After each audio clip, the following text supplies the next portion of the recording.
Evening सगळ्यांना. कृषी सेवक 2025.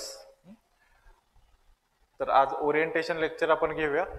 आजच्या लेक्चरचा उद्देश एवढाच आहे की कृषी सेवक ही एक्झाम कशी असते, आतापर्यंत मागं कशा झालेल्या आहेत, काय मेरिट लागतं, कितपत अभ्यास करणं अपेक्षित आहे. अगदीच मी बिगिनर आहे, मी आजच पास आउट झालेलो आहे, तर अशा केसमध्ये किती अभ्यास केला पाहिजे, किंवा ऑलरेडी मी जर एमपीएससी मेन्स वगैरे दिली होती किंवा प्री दिली होती, 2 वर्षापासून मी कंबाईन करतोय, मला या वर्षापासून सरळ सेवेला शिफ्ट व्हायचं आहे, तर या केसमध्ये मी सर मग आता अभ्यास कसा केला पाहिजे, कितपत केला पाहिजे, पुढच्या एक्झाम कुठल्या आहेत, तर मग कृषी सेवक कधी येणार आहे सर, आता किती वेळ देऊ, बरेचसे प्रश्न तुमच्या डोक्यामध्ये असतील.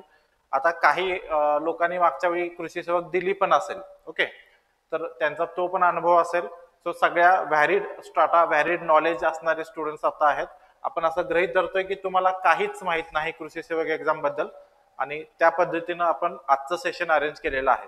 आज आपण ऍग्रिकल्चरचं काही शिकणार नाही आहोत. आपण ऍग्रिकल्चरची स्ट्रॅटेजी वगैरे बघू किंवा सिलेबस पण मी तुम्हाला दाखवेन, पण आपण ऍग्रिकल्चर लेक्चर्स आजपासून चालू नाही होणार. आज तुम्हाला एक ओव्हरऑल आपली बॅच कशी असेल आणि तुम्ही पुढच्या 3-4 महिन्यात काय शेड्यूलने अभ्यास केला पाहिजे, काय चुका झालेल्या आहेत मागच्या एक्झाम मध्ये मुलांच्या, आणि तुम्ही त्या कशा टाळल्या पाहिजे, तर त्याचा एक सगळा ओव्हरव्ह्यू होईल.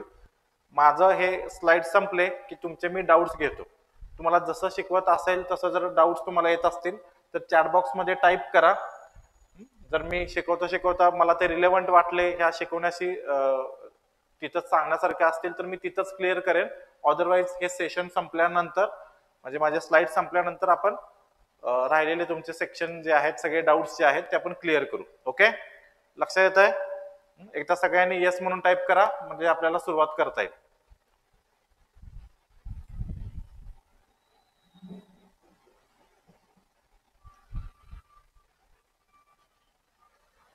ठीक आहे, गुड.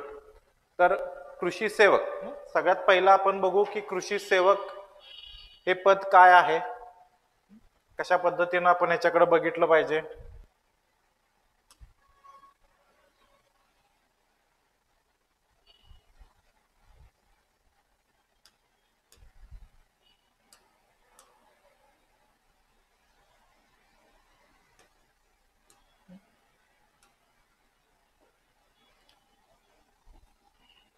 एकच मिनिट.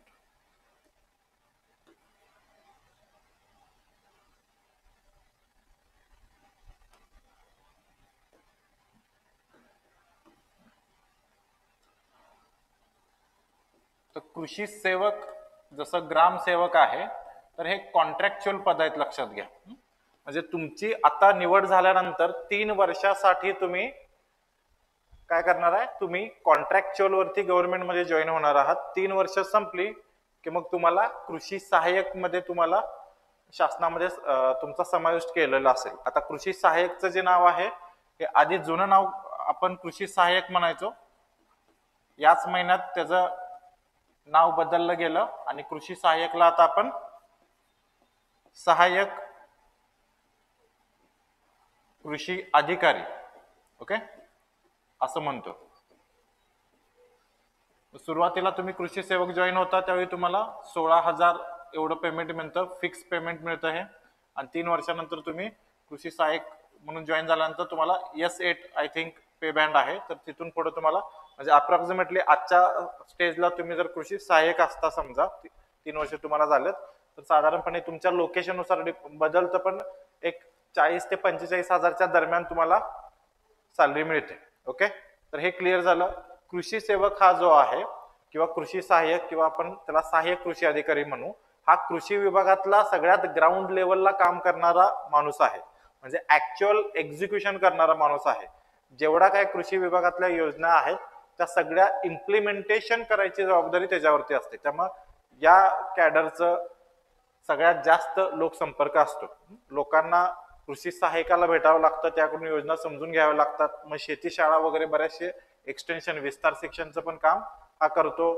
सबसिडी आहेत आपल्याकडे, मेकॅनायझेशनची स्कीम आहे, यांत्रिकीकरण आहेत, तर त्यातून सबसिडी देणं, शेततळं, अशा बऱ्याचशा स्कीम्स राबवल्या जातात. तुम्ही जर टोटल नंबर ऑफ स्कीम्स जर काढल्या तर ते 80-100च्या आसपास भरतात, सगळेच बारीक बारीक कंपोनंट काढले तर. ओके, तर आता तुम्ही ज्या एरियात आहात, तुम्ही कोकणात असेल तर साहजिकच खरीपमध्ये तुम्हाला जास्त काम असतं, रबीमध्ये कोकणामध्ये एवढं काही नसतं. तर तुमच्या रिजन नुसार काही योजना महत्वाच्या ठरतात, काही योजना त्या रिजनला राबवल्या जात नाहीत. लक्षात आलं? तर हे झालं आता कृषी सहाय्यक. ओके, किंवा त्याला आपण सहाय्यक कृषी अधिकारी म्हणू. तर आतापर्यंत ज्या एक्झाम झाल्यात, मागच्या वेळी जी एक्झाम झाली ती IBPS ने कंडक्ट केली होती. ओके, सो आता सुद्धा IBPS किंवा TCS दोन्हीपैकी कंडक्ट केलं जाईल. मोस्टली IBPS कंडक्ट केलं जाईल. सो आतापर्यंत काय होतं, म्हणजे मी पुढे सुद्धा लेक्चरमध्ये ते तुम्हाला सांगेनच.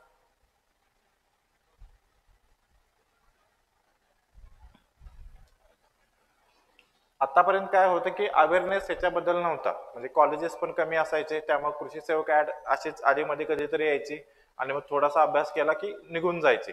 आता काय झालेलं आहे, आता अवेअरनेस वाढलेला आहे, ऑनलाईन असेल बऱ्याचशा प्लॅटफॉर्ममुळं, प्लस कॉलेजची संख्या पण वाढलेली आहे. म्हणजे मी ज्यावेळी शिक्षण घेत होतो, राहुरी कृषी विद्यापीठाअंतर्गत फक्त 3 गव्हर्नमेंट कॉलेज होते, धुळे, पुणे आणि कोल्हापूर. आता गव्हर्नमेंट कॉलेजची संख्या 6 झालेली आहे, बरोबर. त्यात पुन्हा प्रायव्हेट कॉलेजेस ऍड झाले. So number of agriculture graduates आहेत ते खूप जास्त बाहेर पडतात. जवळजवळ तुम्ही बघितलं तर सीट्स आपल्याकडे 16,000च्या आसपास आहेत, म्हणजे रफली 14-15 हजार विद्यार्थी दरवर्षी बाहेर पडतात.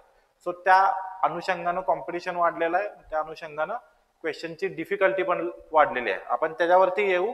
त्याच्या आधी जस्ट पात्रता काय आहे बघा, म्हणजे हे बेसिक पासून मी सांगतोय. आता जो ओपन कॅन्डिडेट आहे, किमान वय त्याचं 19 वर्ष असलं पाहिजे, कमाल 38 वर्षापर्यंत देऊ शकतो. बाकी SC ST वगैरे असेल तर 19 वर्ष ते 43 वर्ष.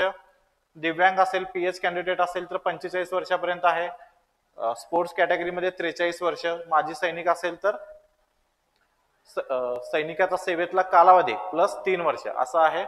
त्यानंतर माजी सैनिक मध्ये पुन्हा PH असेल तर 45 वर्षापर्यंत शिथिल आहे, किंवा अनाथ ऑर्फन कॅन्डिडेट असेल तर 43 वर्षापर्यंत तो एक्झाम देऊ शकतो. ओके, ही PDF मी मागच्या 23ला आपली ज्यावेळी कृषी सेवकची भरती झाली तर त्याच्यातली मी ही PDF घेतलेली आहे. कृषी सेवकचं बघा, निश्चित वेतन 16,000 सांगितलं. त्यानंतर शैक्षणिक अर्हता आपल्यासाठी हे महत्वाचं आहे. संविधानिक विद्यापीठाची, म्हणजे सगळेच विद्यापीठ आले, म्हणजे आता जे ओपन युनिव्हर्सिटी मधून करतात, यशवंतराव चव्हाण मुक्त विद्यापीठाचे, तर त्या विद्यापीठाची पण आपल्याला पदवी चालते. तर कृषी विषयातील पदविका म्हणजेच डिप्लोमा आणि पदवी डिग्री, ओके, किंवा मग कृषी विषयातील यापेक्षा उच्च शैक्षणिक म्हणजे MSc, तर हे उमेदवार इलिजिबल आहेत. इथं क्लिअरली मेन्शन केलेलं आहे. तुम्ही शेवटच्या वर्षाला वगैरे असाल, जसं डिप्लोमाच्या शेवटच्या वर्षाला असाल तर तुम्ही म्हणजे अर्ज करण्यास पात्र राहू शकणार नाही, यू आर नॉट इलिजिबल. जर तुम्ही डिग्रीच्या शेवटच्या वर्षाला असाल तरीही नाही. पण असे काही केस असू शकतात, रेअर असतील, की ज्यांनी डिप्लोमा केलेला आहे आणि डिग्रीच्या सेकंड इयरला प्रवेश घेतलेला आहे आणि आता डिग्रीच्या लास्ट इयरला आहेत, तर लक्षात घ्या त्यांच्याकडे ऑलरेडी डिप्लोमाची डिग्री आहे, त्यामुळे ते इलिजिबल झाले. हे एक्सेप्शन आहे. ओके, अदरवाईज लास्ट इयरचे स्टुडंट इलिजिबल नाहीत. मग फॉर्म भरू शकतो का वगैरे, तर आय थिंक भरू शकतो, पण पुढे जाऊन तुमची निवड होणार नाही. ते आपल्याला फॉर्म्स आल्यानंतर कळतील की भरू शकतो की नाही. सो इथे क्लिअरली मेन्शन केलेलं आहे. पहिल्यांदा 1 वर्षासाठी नियुक्ती, त्यानंतर काम समाधानकारक असल्यास पुढील 2 वर्षासाठी दरवर्षी पुनर्नियुक्ती करण्यात येईल, आणि त्यानंतर 3 वर्षांनंतर तुम्हाला कृषी सहाय्यक, आता हे मागच्या वेळी नाव कृषी सहाय्यक होतं 23ला, आता सहाय्यक कृषी अधिकारी या पदावर नियुक्ती देण्यात येईल. लक्षात येत आहे? आता पात्रता गणण्याचा हे बघूया. सर्व पदांसाठी फक्त मराठी माध्यमातून संगणक प्रणाली वस्तुनिष्ठ घेण्यात येईल. आता हे सुरुवातीला म्हटलं होतं, पण नंतर मराठी प्लस इंग्रजी झालेलं आहे, त्यामुळे काय डाऊट ठेवू नका, दोन्ही लँग्वेज मध्ये परीक्षा होते. हे अगदी सुरुवातीचं PDF आहे. ऑनलाईन पद्धतीने होणार आहे. वस्तुनिष्ठ बहुपर्यायी म्हणजे MCQ टाईप मध्ये एक्झाम होणार आहे. ओके, कम्प्युटर बेस्ड असेल, IBPS जसं घेतोय. आता गुणवत्ता यादीत अंतर्भाव होण्यासाठी हे पण बघा, म्हणजे तुमच्या कॅटेगरीमध्ये कोणीच नाही, त्यामुळे नुसता जातो आणि काहीतरी गोल गोल करून येतो किंवा ऑनलाईन एक्झाम देऊन येतो, किती का मार्क पडलं तर मी सिलेक्शन होणार, तसं नाही. तुम्हाला मिनिमम 45% गुण पडले पाहिजेत. हा एक बेसिक क्रायटेरिया आहे. ओके, तरच मेरिट लिस्ट मध्ये तुमचं नाव येईल. सिलेबस सगळ्यांना माहित असेलच, पुन्हा एकदा रिपीट करूया. मराठी 20 प्रश्न 20 मार्क्स, इंग्रजी 20 प्रश्न 20 मार्क, सामान्य ज्ञान 20 प्रश्न 20 मार्क. इथं सामान्य ज्ञान म्हटलेलं आहे, जनरल नॉलेज, सामान्य विज्ञान म्हटलेलं नाही, सायन्स नाही, जनरल स्टडीज आहे. ओके. त्यानंतर बौद्धिक चाचणी आहे 20 मार्काला 20 प्रश्न. कृषी विषय सगळ्यात जास्त वेटेज असणारा कृषी विषय आहे, 60% वेटेज आहे. लक्षात येतं. 120 मार्काला म्हणजे 60 प्रश्न असतील, प्रत्येक प्रश्न 2 मार्काला असेल. या 200 टोटल प्रश्नांसाठी म्हणजे गुणांसाठी तुम्हाला प्रश्न 140 सोडवायचे. तुम्हाला 2 तास आहेत. ओके. लक्षात येतं. वेळ पुरतो, पण तुमचा सराव नसेल तर बुद्धिमत्ता चाचणीमध्ये जे 20 क्वेश्चन सोडवायचे आहेत तिथं तुम्हाला वेळ लागतो आणि बुद्धिमत्ता चाचणीचे काही क्वेश्चन राहू शकतात जर सराव नसतील तर. अदरवाईज 2 तास एमपीएससी जर कम्पेअर केलं तर बऱ्यापैकी 50% तरी सिंगल लाईनर क्वेश्चन असतात. त्यामुळे तसं पेपर कव्हर करण्याचं टेन्शन नाही, पण हे कधी तुमचं जर बुद्धिमत्ता चाचणीवरती कमांड असेल तर. ओके.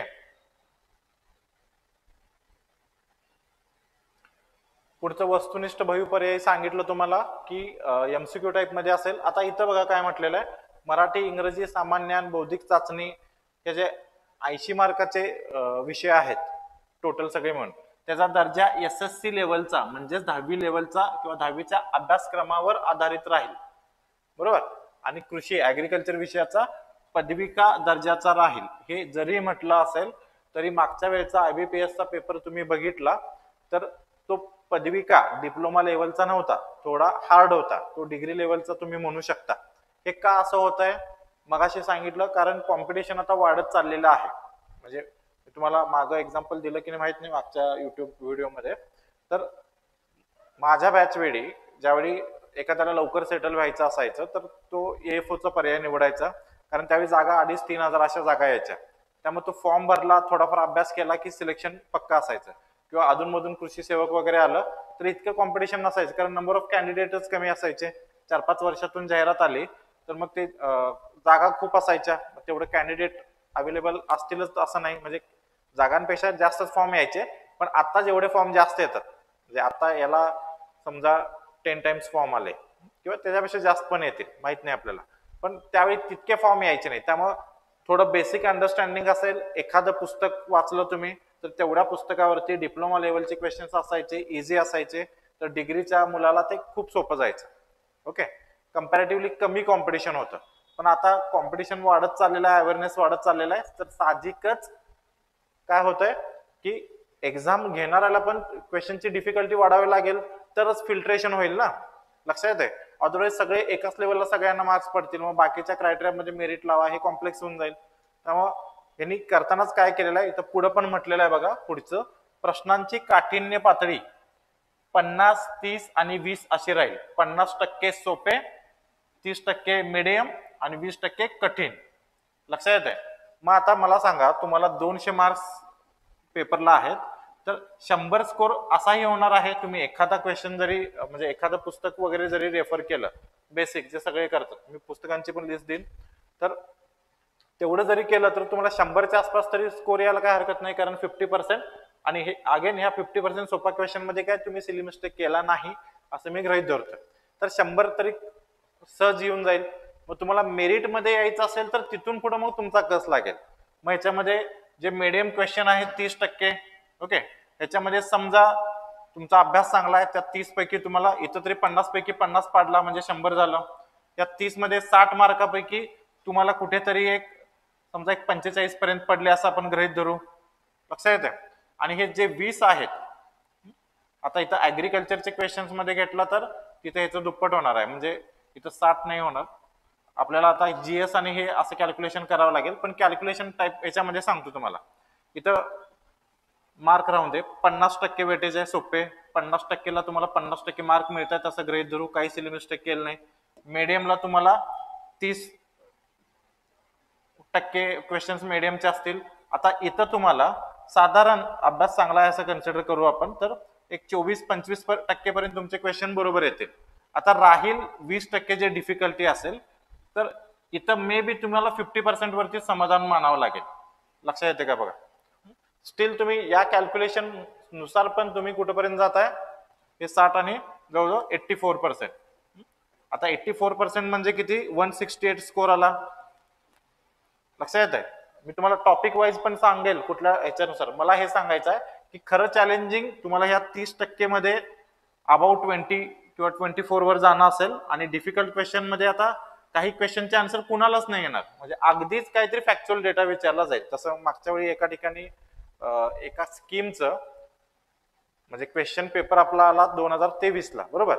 तर त्यावेळी विचारलं होतं 2007 ला ह्या स्कीमला किती अलोकेशन दिलं होतं, फंडिंग किती दिलं होतं. तर हे खूपच अवघड क्वेश्चन आहे, कारण एवढं कोण करत बसत नाही, आणि त्या इयरला फंडिंग वगैरे, बरोबर. तर इथं मग असे क्वेश्चन्स काही ना म्हणजे मोस्ट ऑफ दी लोकांचे चुकलेच असतील, ज्यांनी गोळ्या मारल्या असतील आणि लकीली ते लागला असेल तर तो भाग वेगळा, कारण निगेटिव्ह मार्किंग नाही. ओके, सो क्वेश्चन तरी आपण काय शिल्लक ठेवून यायचंच नाही, प्रत्येक क्वेश्चन अटेम्प्ट करायचाच. अजून तर नाही, जर नवीन एक्झाम पॅटर्न मध्ये आला तर मी तुम्हाला कळवेनच, जुन्या पॅटर्न प्रमाणे नाही. तर मला सांगायचं असं आहे की मग असे क्वेश्चन जे फॅक्च्युअल आहेत ते कुणी किती अभ्यास केला तर नाहीच येणार. त्यामुळे आपण इथं 10%, 20% मध्ये आपण गृहीत धरू की 10% आपल्याला मार्क मिळणार आहेत. तर किमान तुम्हाला एवढं टार्गेट ठेवावं लागेल. आता 84% म्हणजे कुठे कुठे आलो आपण, जवळजवळ 168 पर्यंत, म्हणजे राऊंड फिगर करा 170 पर्यंत कुठं टार्गेट ठेवलं तर तुम्हाला तेवढेच मार्क पडतील. आता टॉपचं महाराष्ट्र टॉपरचं आपण टार्गेट ठेवलं तर कुठेतरी आपण टॉप 10 मध्ये येतो, बरोबर. तर ते तशा पद्धतीनं आहे. सो चॅलेंजिंग काय आहे, 50% हे सगळ्यांनाच येणार आहे. तुम्ही कुठलंही एखादं पुस्तक वाचलं, जे सगळे वापरतात, मी पुस्तकांवरती घेणं, तर तुम्हाला 50% तरी मार्क मिळणारच आहे. पुढच्यासाठी चॅलेंजिंग आहे, आणि त्याच्यासाठी तुमचे मग कॉन्सेप्ट क्लिअर पाहिजेत, तुमची रिव्हिजन व्यवस्थित झाली पाहिजे, आणि सगळ्यात महत्वाचं की तुम्ही एमसीक्यू ची प्रॅक्टिस केली पाहिजे, किंवा आपले शेवटी जे फुल लेंथच्या टेस्ट सिरीज होणार आहेत त्या टेस्ट सिरीज तुम्ही दिल्या पाहिजेत. बऱ्याचदा नॉलेज असतं पण त्या एक्झामच्या माहोलमध्ये किंवा क्वेश्चन नीट न वाचता आपण पटकन क्लिक करून पुढे जातो, बरोबर.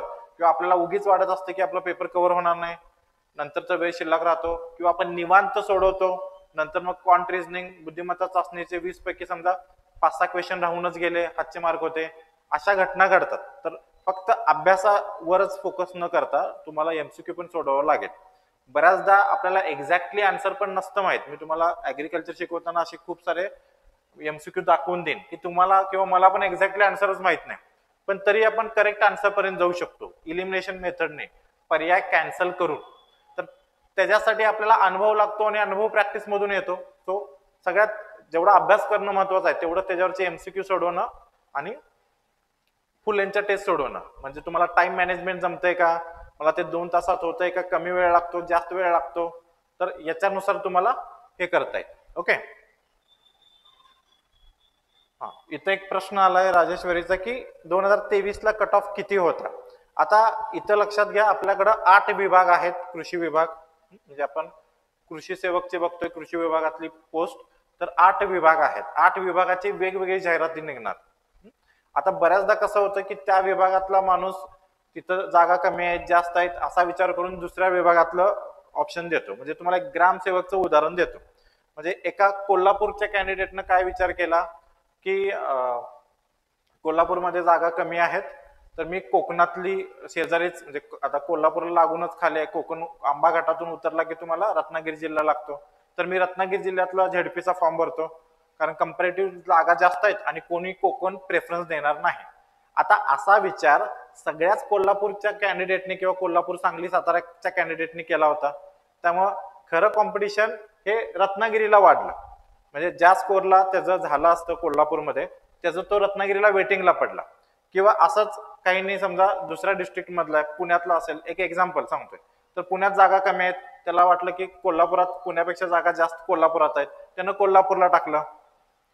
मग त्या मेरिटला त्याचं सगळ्यांनी असाच विचार केल्यावर जिथं जागा कमी आहेत तिकडं साहजिकच कॉम्पिटिशन कमी राहणार ना, आणि सगळ्यांनी असा विचार केला की त्या डिस्ट्रिक्टला जागा जास्त आहेत किंवा त्या विभागाला जास्त आहेत, तर तिकडं मग आपोआपच मेरिट वाढत जाणार. सो किती मेरिट लागतं कट ऑफ, तर हे आपल्याला त्याच्यात पडायला नको, कारण ते डिव्हिजन वाईज आणि वॅकन्सी वाईज बदलेल. प्लस समजा IBPS-ने 2-3 स्लॉट मध्ये एक्झाम घेतली, तर पुन्हा ते इक्वलायझेशन वगैरे करणं, नॉर्मलायझेशन करणं आलं, तर त्याच्यामध्ये पुन्हा मार्क वर खाली होतात. त्यापेक्षा मार्काला जाण्यापेक्षा आपण सब्जेक्ट वाईज, मी तुम्हाला पुढे सांगेन की आपण किती टार्गेट ठेवलं पाहिजे. मग पेपर कसाही येऊ. ओके. हा, डिव्हिजन चेंज करून ट्रान्सफर होईल का? ओके, जॉईन व्हायच्या आधीच आज डिव्हिजन ट्रान्सफर तुम्हाला मिळते. फक्त अट अशी असते, म्हणजे तुमच्या जॉईनिंग लेटर मध्ये पण ते येतं की सुरुवातीला तुम्हाला मिळत नाही. सुरुवातीला आता काही मला एक्झॅक्टली माहित नाही, पण 1 वर्ष तरी तुम्हाला 100% काढावं लागतं. आणि मोर प्रोबॅबिलिटी मला वाटतं की तुमचा कृषी सेवकचा कालावधी होऊपर्यंत ट्रान्सफर मिळत नाही. पण आज माझा अनुभव असा आहे की तुम्हाला समजा एखाद्या रिजनला, जसं आता कोकणात आहे किंवा पश्चिम महाराष्ट्रात आहे, समजा तुम्ही त्या डिस्ट्रिक्ट मधला नसाल, पण तुम्ही 3 वर्षात तिथं रुळला तर कदाचित तिथंच पण कंटिन्यू करता. असे खूप सारे एक्झाम्पल आहेत. ओके. सो तो नंतरचा भाग आहे, पण ट्रान्सफर होते. 1-2 वर्ष तुम्हाला किंवा 3 वर्ष काढावी लागू शकतात. ओके. फॉर्म वगैरे 1000 रुपये असते, तुम्हाला माहित आहे. यावेळी काय रूल चेंज झाला तर आपल्याला कळेलच. पुढे आता कॉम्पिटिशन काय आहे आणि मग तुम्हाला मार्कांचं टार्गेट काय ठेवलं पाहिजे. ओके. तर पहिली गोष्ट तुम्हाला मी सांगितलं की आता अनएम्प्लॉयमेंटचा रेट खूप जास्त आहे. तुम्ही कंपॅरिझन करा, किंवा ऍग्रिकल्चर ग्रॅज्युएट्स बाहेर पडण्याचं प्रमाण पण खूप वाढलेलं आहे. सो सगळेच जॉबच्या शोधात असतात. सगळ्यांनाच गव्हर्नमेंट नोकरीच पाहिजे असते, कारण जॉब सिक्युरिटी असते. त्यामुळं म्हणजे 23च्या मधून तरी कळालंच, ज्यांनी 23ची दिलेली असेल कृषी सेवक, त्यांना लक्षात आलं असेलच की पूर्वीसारखे आता एक्झाम नाहीत, कॉम्पिटिशन वाढले. तर तेच राहणार. आता तर वेल ऍडव्हान्स, अजून जाहिरात यायच्या आधीच आता सगळ्यांचे बॅचेस चालू झालेत, मुलं अभ्यासाला लागलेले आहेत. त्यामुळं आता असं पण नाही होणार 23ला एक वेळ एखाद्याचा अभ्यास कमी असेल किंवा एखाद्यानं काय डिप्लोमा लेवलच असतं म्हणून वरवरचं वाचलं असेल. आता सगळेच सिरियस आहेत, सगळ्यांना माहित आहे की पॅटर्न काय आहे, डिफिकल्टी लेवल काय आहे, आणि अजून ऍड यायच्या आधीपासूनच तयारी चालू आहे. सो कॉम्पिटिशन तरी असणार आहे. म्हणजे मी तुम्हाला खोटं किंवा उगीच काहीतरी सांगणार होऊन जातं रे वगैरे असं नाही.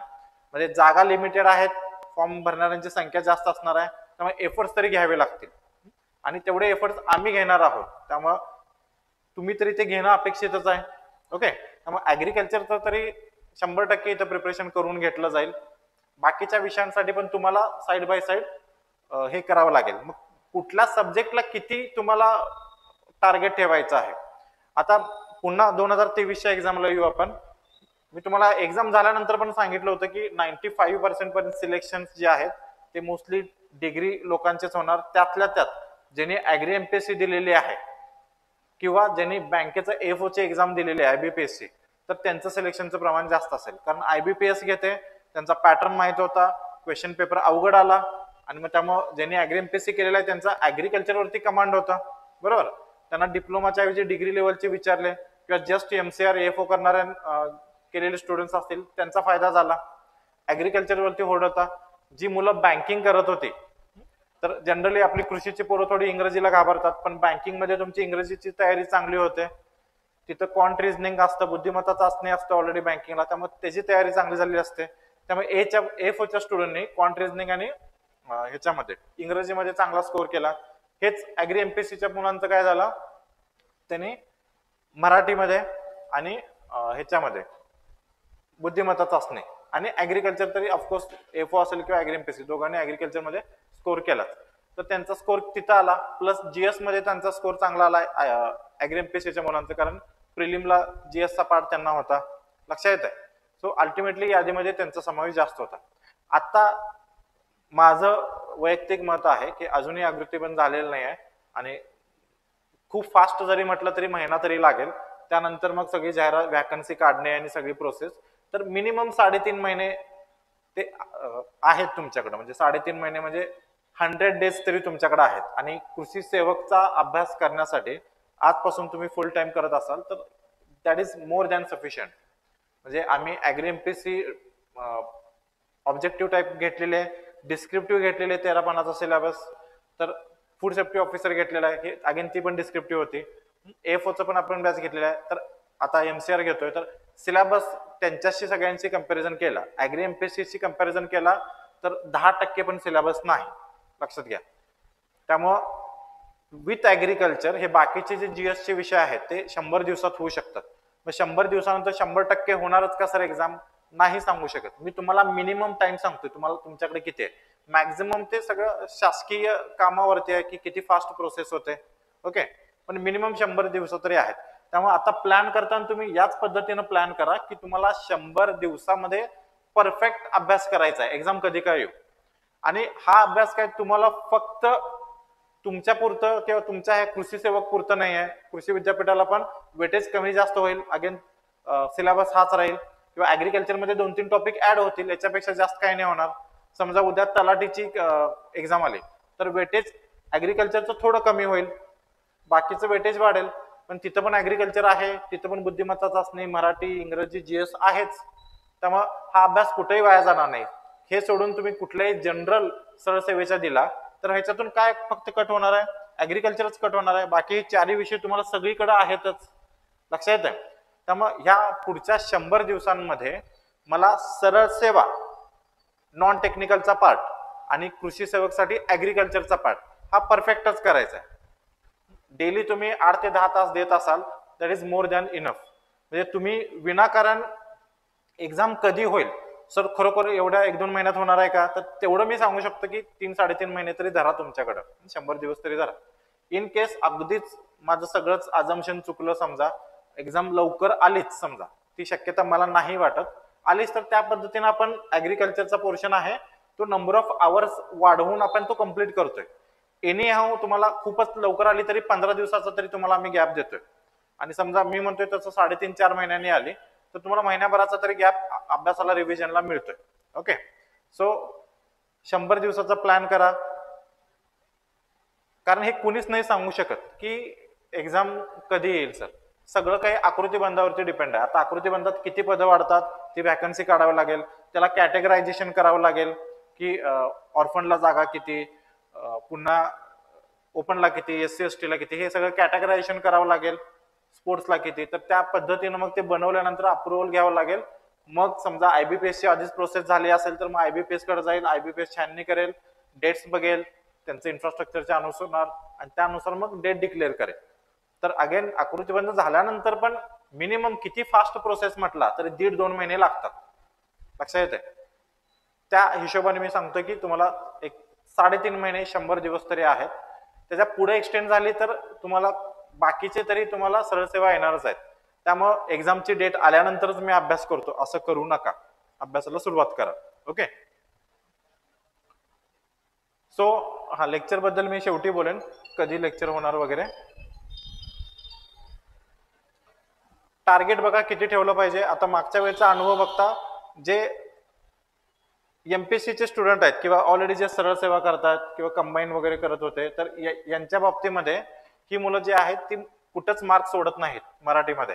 ओके, सो तुमचं सुद्धा टार्गेट हे चांगलंच असलं पाहिजे. 20 पैकी 20 क्वेश्चन असतील, 1 मार्काला 1 क्वेश्चन, तर तुम्हाला मिनिमम सांगतोय हे जे याच्यापेक्षा पण जास्त पडतात 17-18 तरी तुमचे क्वेश्चन बरोबर आलेच पाहिजे. म्हणजे 19-20 पण येतात बरोबर मुलांचे, एवढा अभ्यास असतो. आणि हे काय खूप रॉकेट सायन्स नाही. तुम्ही फुल टाइम जरी मराठी करायचं म्हटलं तर 10 ते 15 दिवसात होतं. फुल टाइम म्हणतो मी, डेली 8 ते 10 तास. त्यामुळे असं काय अवघड नाही. आता काही त्यातला पाठांतरचा जो पार्ट आहे तो तुम्हाला डेली थोडं पाठ करत संपवायला लागेल. ओके, पुढं इंग्रजीला आता जे MPSC चे स्टुडंट्स असतील सरळ सेवेचे, तर यांना इंग्रजी थोडं अवघड जाऊ शकतं. मेन कारण आहे त्याचं व्होकॅब्युलरी. ओके, व्होकॅब हे एका रात्रीत होत नाही. सो आजपासूनच डेली मला 1-1.5 तास व्होकॅब साठी द्यायचं आहे. दररोज ठराविक शब्द आहेत तेवढं टार्गेट कम्प्लीट करायचं आहे. असं करत करत तुमचे व्होकॅब डेव्हलप होतील. तरी किती अभ्यास केला तरी, आता ही भाषा आहे तर नवीन भाषा तुम्हाला शिकायला वगैरे वेळ लागतो. याच्यातलं ग्रामरमध्ये तुम्हाला मार्क्स चांगले पडू शकतात, पण व्होकॅबला थोडं लिमिटेशन्स येतात. त्यामुळे 100 दिवसात तरी तुमचं चांगलं होऊ शकतं. ओके, पण डेली तुम्ही केलं पाहिजे. लक्षात येतंय. मग तिथे आपण एकदम कॉन्झर्वेटिव्ह धरू की बाबा एक ऍव्हरेज मुलाला चांगला अभ्यास करून पण तो इथपर्यंत येऊ शकतो. अगेन काहींचं चांगलं असेल जे AFO करतात तर त्यांना ह्याच्यापेक्षा पण जास्त मार्क्स मिळू शकतात. लक्षात येतंय. पण मी एक सिलेक्शनच्या दृष्टीने मार्क्स सांगतोय तुम्हाला. त्यानंतर GS, आता GS तुम्ही किती वेळ देताय. 20 क्वेश्चन्स असणार आहेत 20 मार्काला आणि टॉपिक्स खूप जास्त आहेत. पण इथं GS मध्ये तुम्हाला अकॅडमिक किंवा बुकिश पेक्षा थोडं करंट ओरिएंटेड प्रश्नांची संख्या असते. म्हणजे 20 प्रश्नांपैकी एक तुम्हाला साधारणपणे 7-8 क्वेश्चन्स किंवा मिनिमम 6 तरी क्वेश्चन तुम्हाला करंट रिलेटेड असतात. ओके, मग करंट काय आपल्याला एमपीएससी ला विचारतात तसं मल्टी लायनर आणि एवढं अवघड नसतं, शक्यतो वन लायनरच विचारलं जाईल. अगेन करंट मध्ये मी तुम्हाला मगाशी सांगितलं की एखाद्या स्कीमचं तुम्हाला फंडिंग विचारलंय तर असे काही क्वेश्चन्स असतील जे कुणालाच येणार आहेत ते सोडून द्या, पण बाकीचं करंट तुम्ही जज करू शकता. मग आता करंट किती मागं गेलं पाहिजे? जनरली 3 ते 4 महिन्याचं तरी मस्ट आहे, तुम्ही केलंच पाहिजे. एक्झाम ज्यावेळी असेल त्याच्या मागे 4 महिने तरी तुम्ही केलं पाहिजे, पण एक सेफर झोन मध्ये तुम्ही 7-8 महिन्याचं तरी करंट अफेअर्स करा. ओके, तेवढं तरी तुम्ही केलं पाहिजे. म्हणजे एक्झामची डेट ज्यावेळी डिक्लेअर होते तिथून मागं 7-8 महिने. एक्झाम व्हायच्या आधी, आता ऑनलाईन एक्झाम असते एमपीएससी ला, आपण काय करतो की एक शेवटचा 1 महिना आपण सोडून देतो. समजा तुमची 31 मार्चला एमपीएससी ची प्रिलिम्स आहे, तर आपण मार्च महिन्यातलं करंट अफेअर्स करत नाही, कारण त्याच्या आधी खूप आधी पेपर सेट झालेला असतो आणि ते प्रत्येक सेंटरला वगैरे पाठवणं प्रोसेस असते. सो 1 महिन्याचं तरी त्याच्या आधीच पेपर सेट झाल्यामुळे 31 मार्चचा एक्झाम असेल तर मार्च महिन्याचं करावं लागत नाही. इथं आता ऑनलाईन एक्झाम आहे त्यामुळे एवढं महिनाभर नको, पण किमान 15 दिवस करू नका. म्हणजे 31 मार्चला एक्झाम आहे असं एक हायपोथेटिकल एक्झाम्पल, तर 15 मार्च पर्यंतच करंट मग करून घ्यायचं. त्याच्या मागं एक 7 ते 8 महिना करून घ्या. म्हणजे आता आयडियली तुम्ही इथून पुढचं किंवा मागच्या 2-3 महिन्याचं तरी करंट अफेअर्स वाचलं पाहिजे. ओके, त्यानंतर इथं बुद्धिमत्ता चाचणी. आता बुद्धिमत्ता चाचणीचे क्वेश्चन्स बँकिंग वाल्यांना खूप चांगलं सुटतात, किंवा ज्यांनी इकडे कंबाईन आणि राज्यसेवा प्रीला सिसॅट वगैरे केलेला आहे तर यांना चांगलं कव्हर होतं. आता इथं तुमचा स्पीड जर असेल तर इथं 20 आउट ऑफ, अगेन मराठी सारखं 17-18 घेणारे पण आहेत किंवा 20 आउट ऑफ 20 घेणारे पण आहेत, पण मी 17-18 धरतो एक रिस्पेक्टेबल, की थोडे गडबडीमध्ये क्वेश्चन चुकले वगैरे, तर एवढा स्कोर तरी तुम्ही इथं करणं अपेक्षित आहे. लक्षात येते? क्वेश्चन्स अवघड असतात का? अवघड नसतात, पण त्या टाइम स्लॉट मध्ये तुम्हाला बसवायचं आहे आणि ते चॅलेंजिंग आहे. म्हणजे 2 तासामध्ये सगळ्यात शेवटी तुम्ही बुद्धिमत्ता चाचणी ठेवला असाल तर तुम्ही एकाच प्रश्नाला खूप वेळ लावायला लागला तर मग 20 क्वेश्चन कव्हर होणार नाहीत, 20 पैकी 15 सुटतील, मग 5 राहिले ते क्वेश्चन तुम्ही बघितलेच नाहीत, कदाचित त्या 5 पैकी 4 तुम्हाला येऊ शकत असतील, तर मग हातचे मार्क गेले. त्यामुळे इथं अॅक्युरसी बरोबर स्पीडला पण महत्व आहे. आपण फुल लेंथचा टेस्ट घेऊ तसं तुम्हाला तुमचं स्पीड वगैरे लक्षात येईल, पण आता ही गोष्ट लक्षात ठेवा की बुद्धिमत्ता चाचणी कंपॅरेटिव्हली सोपा असेल.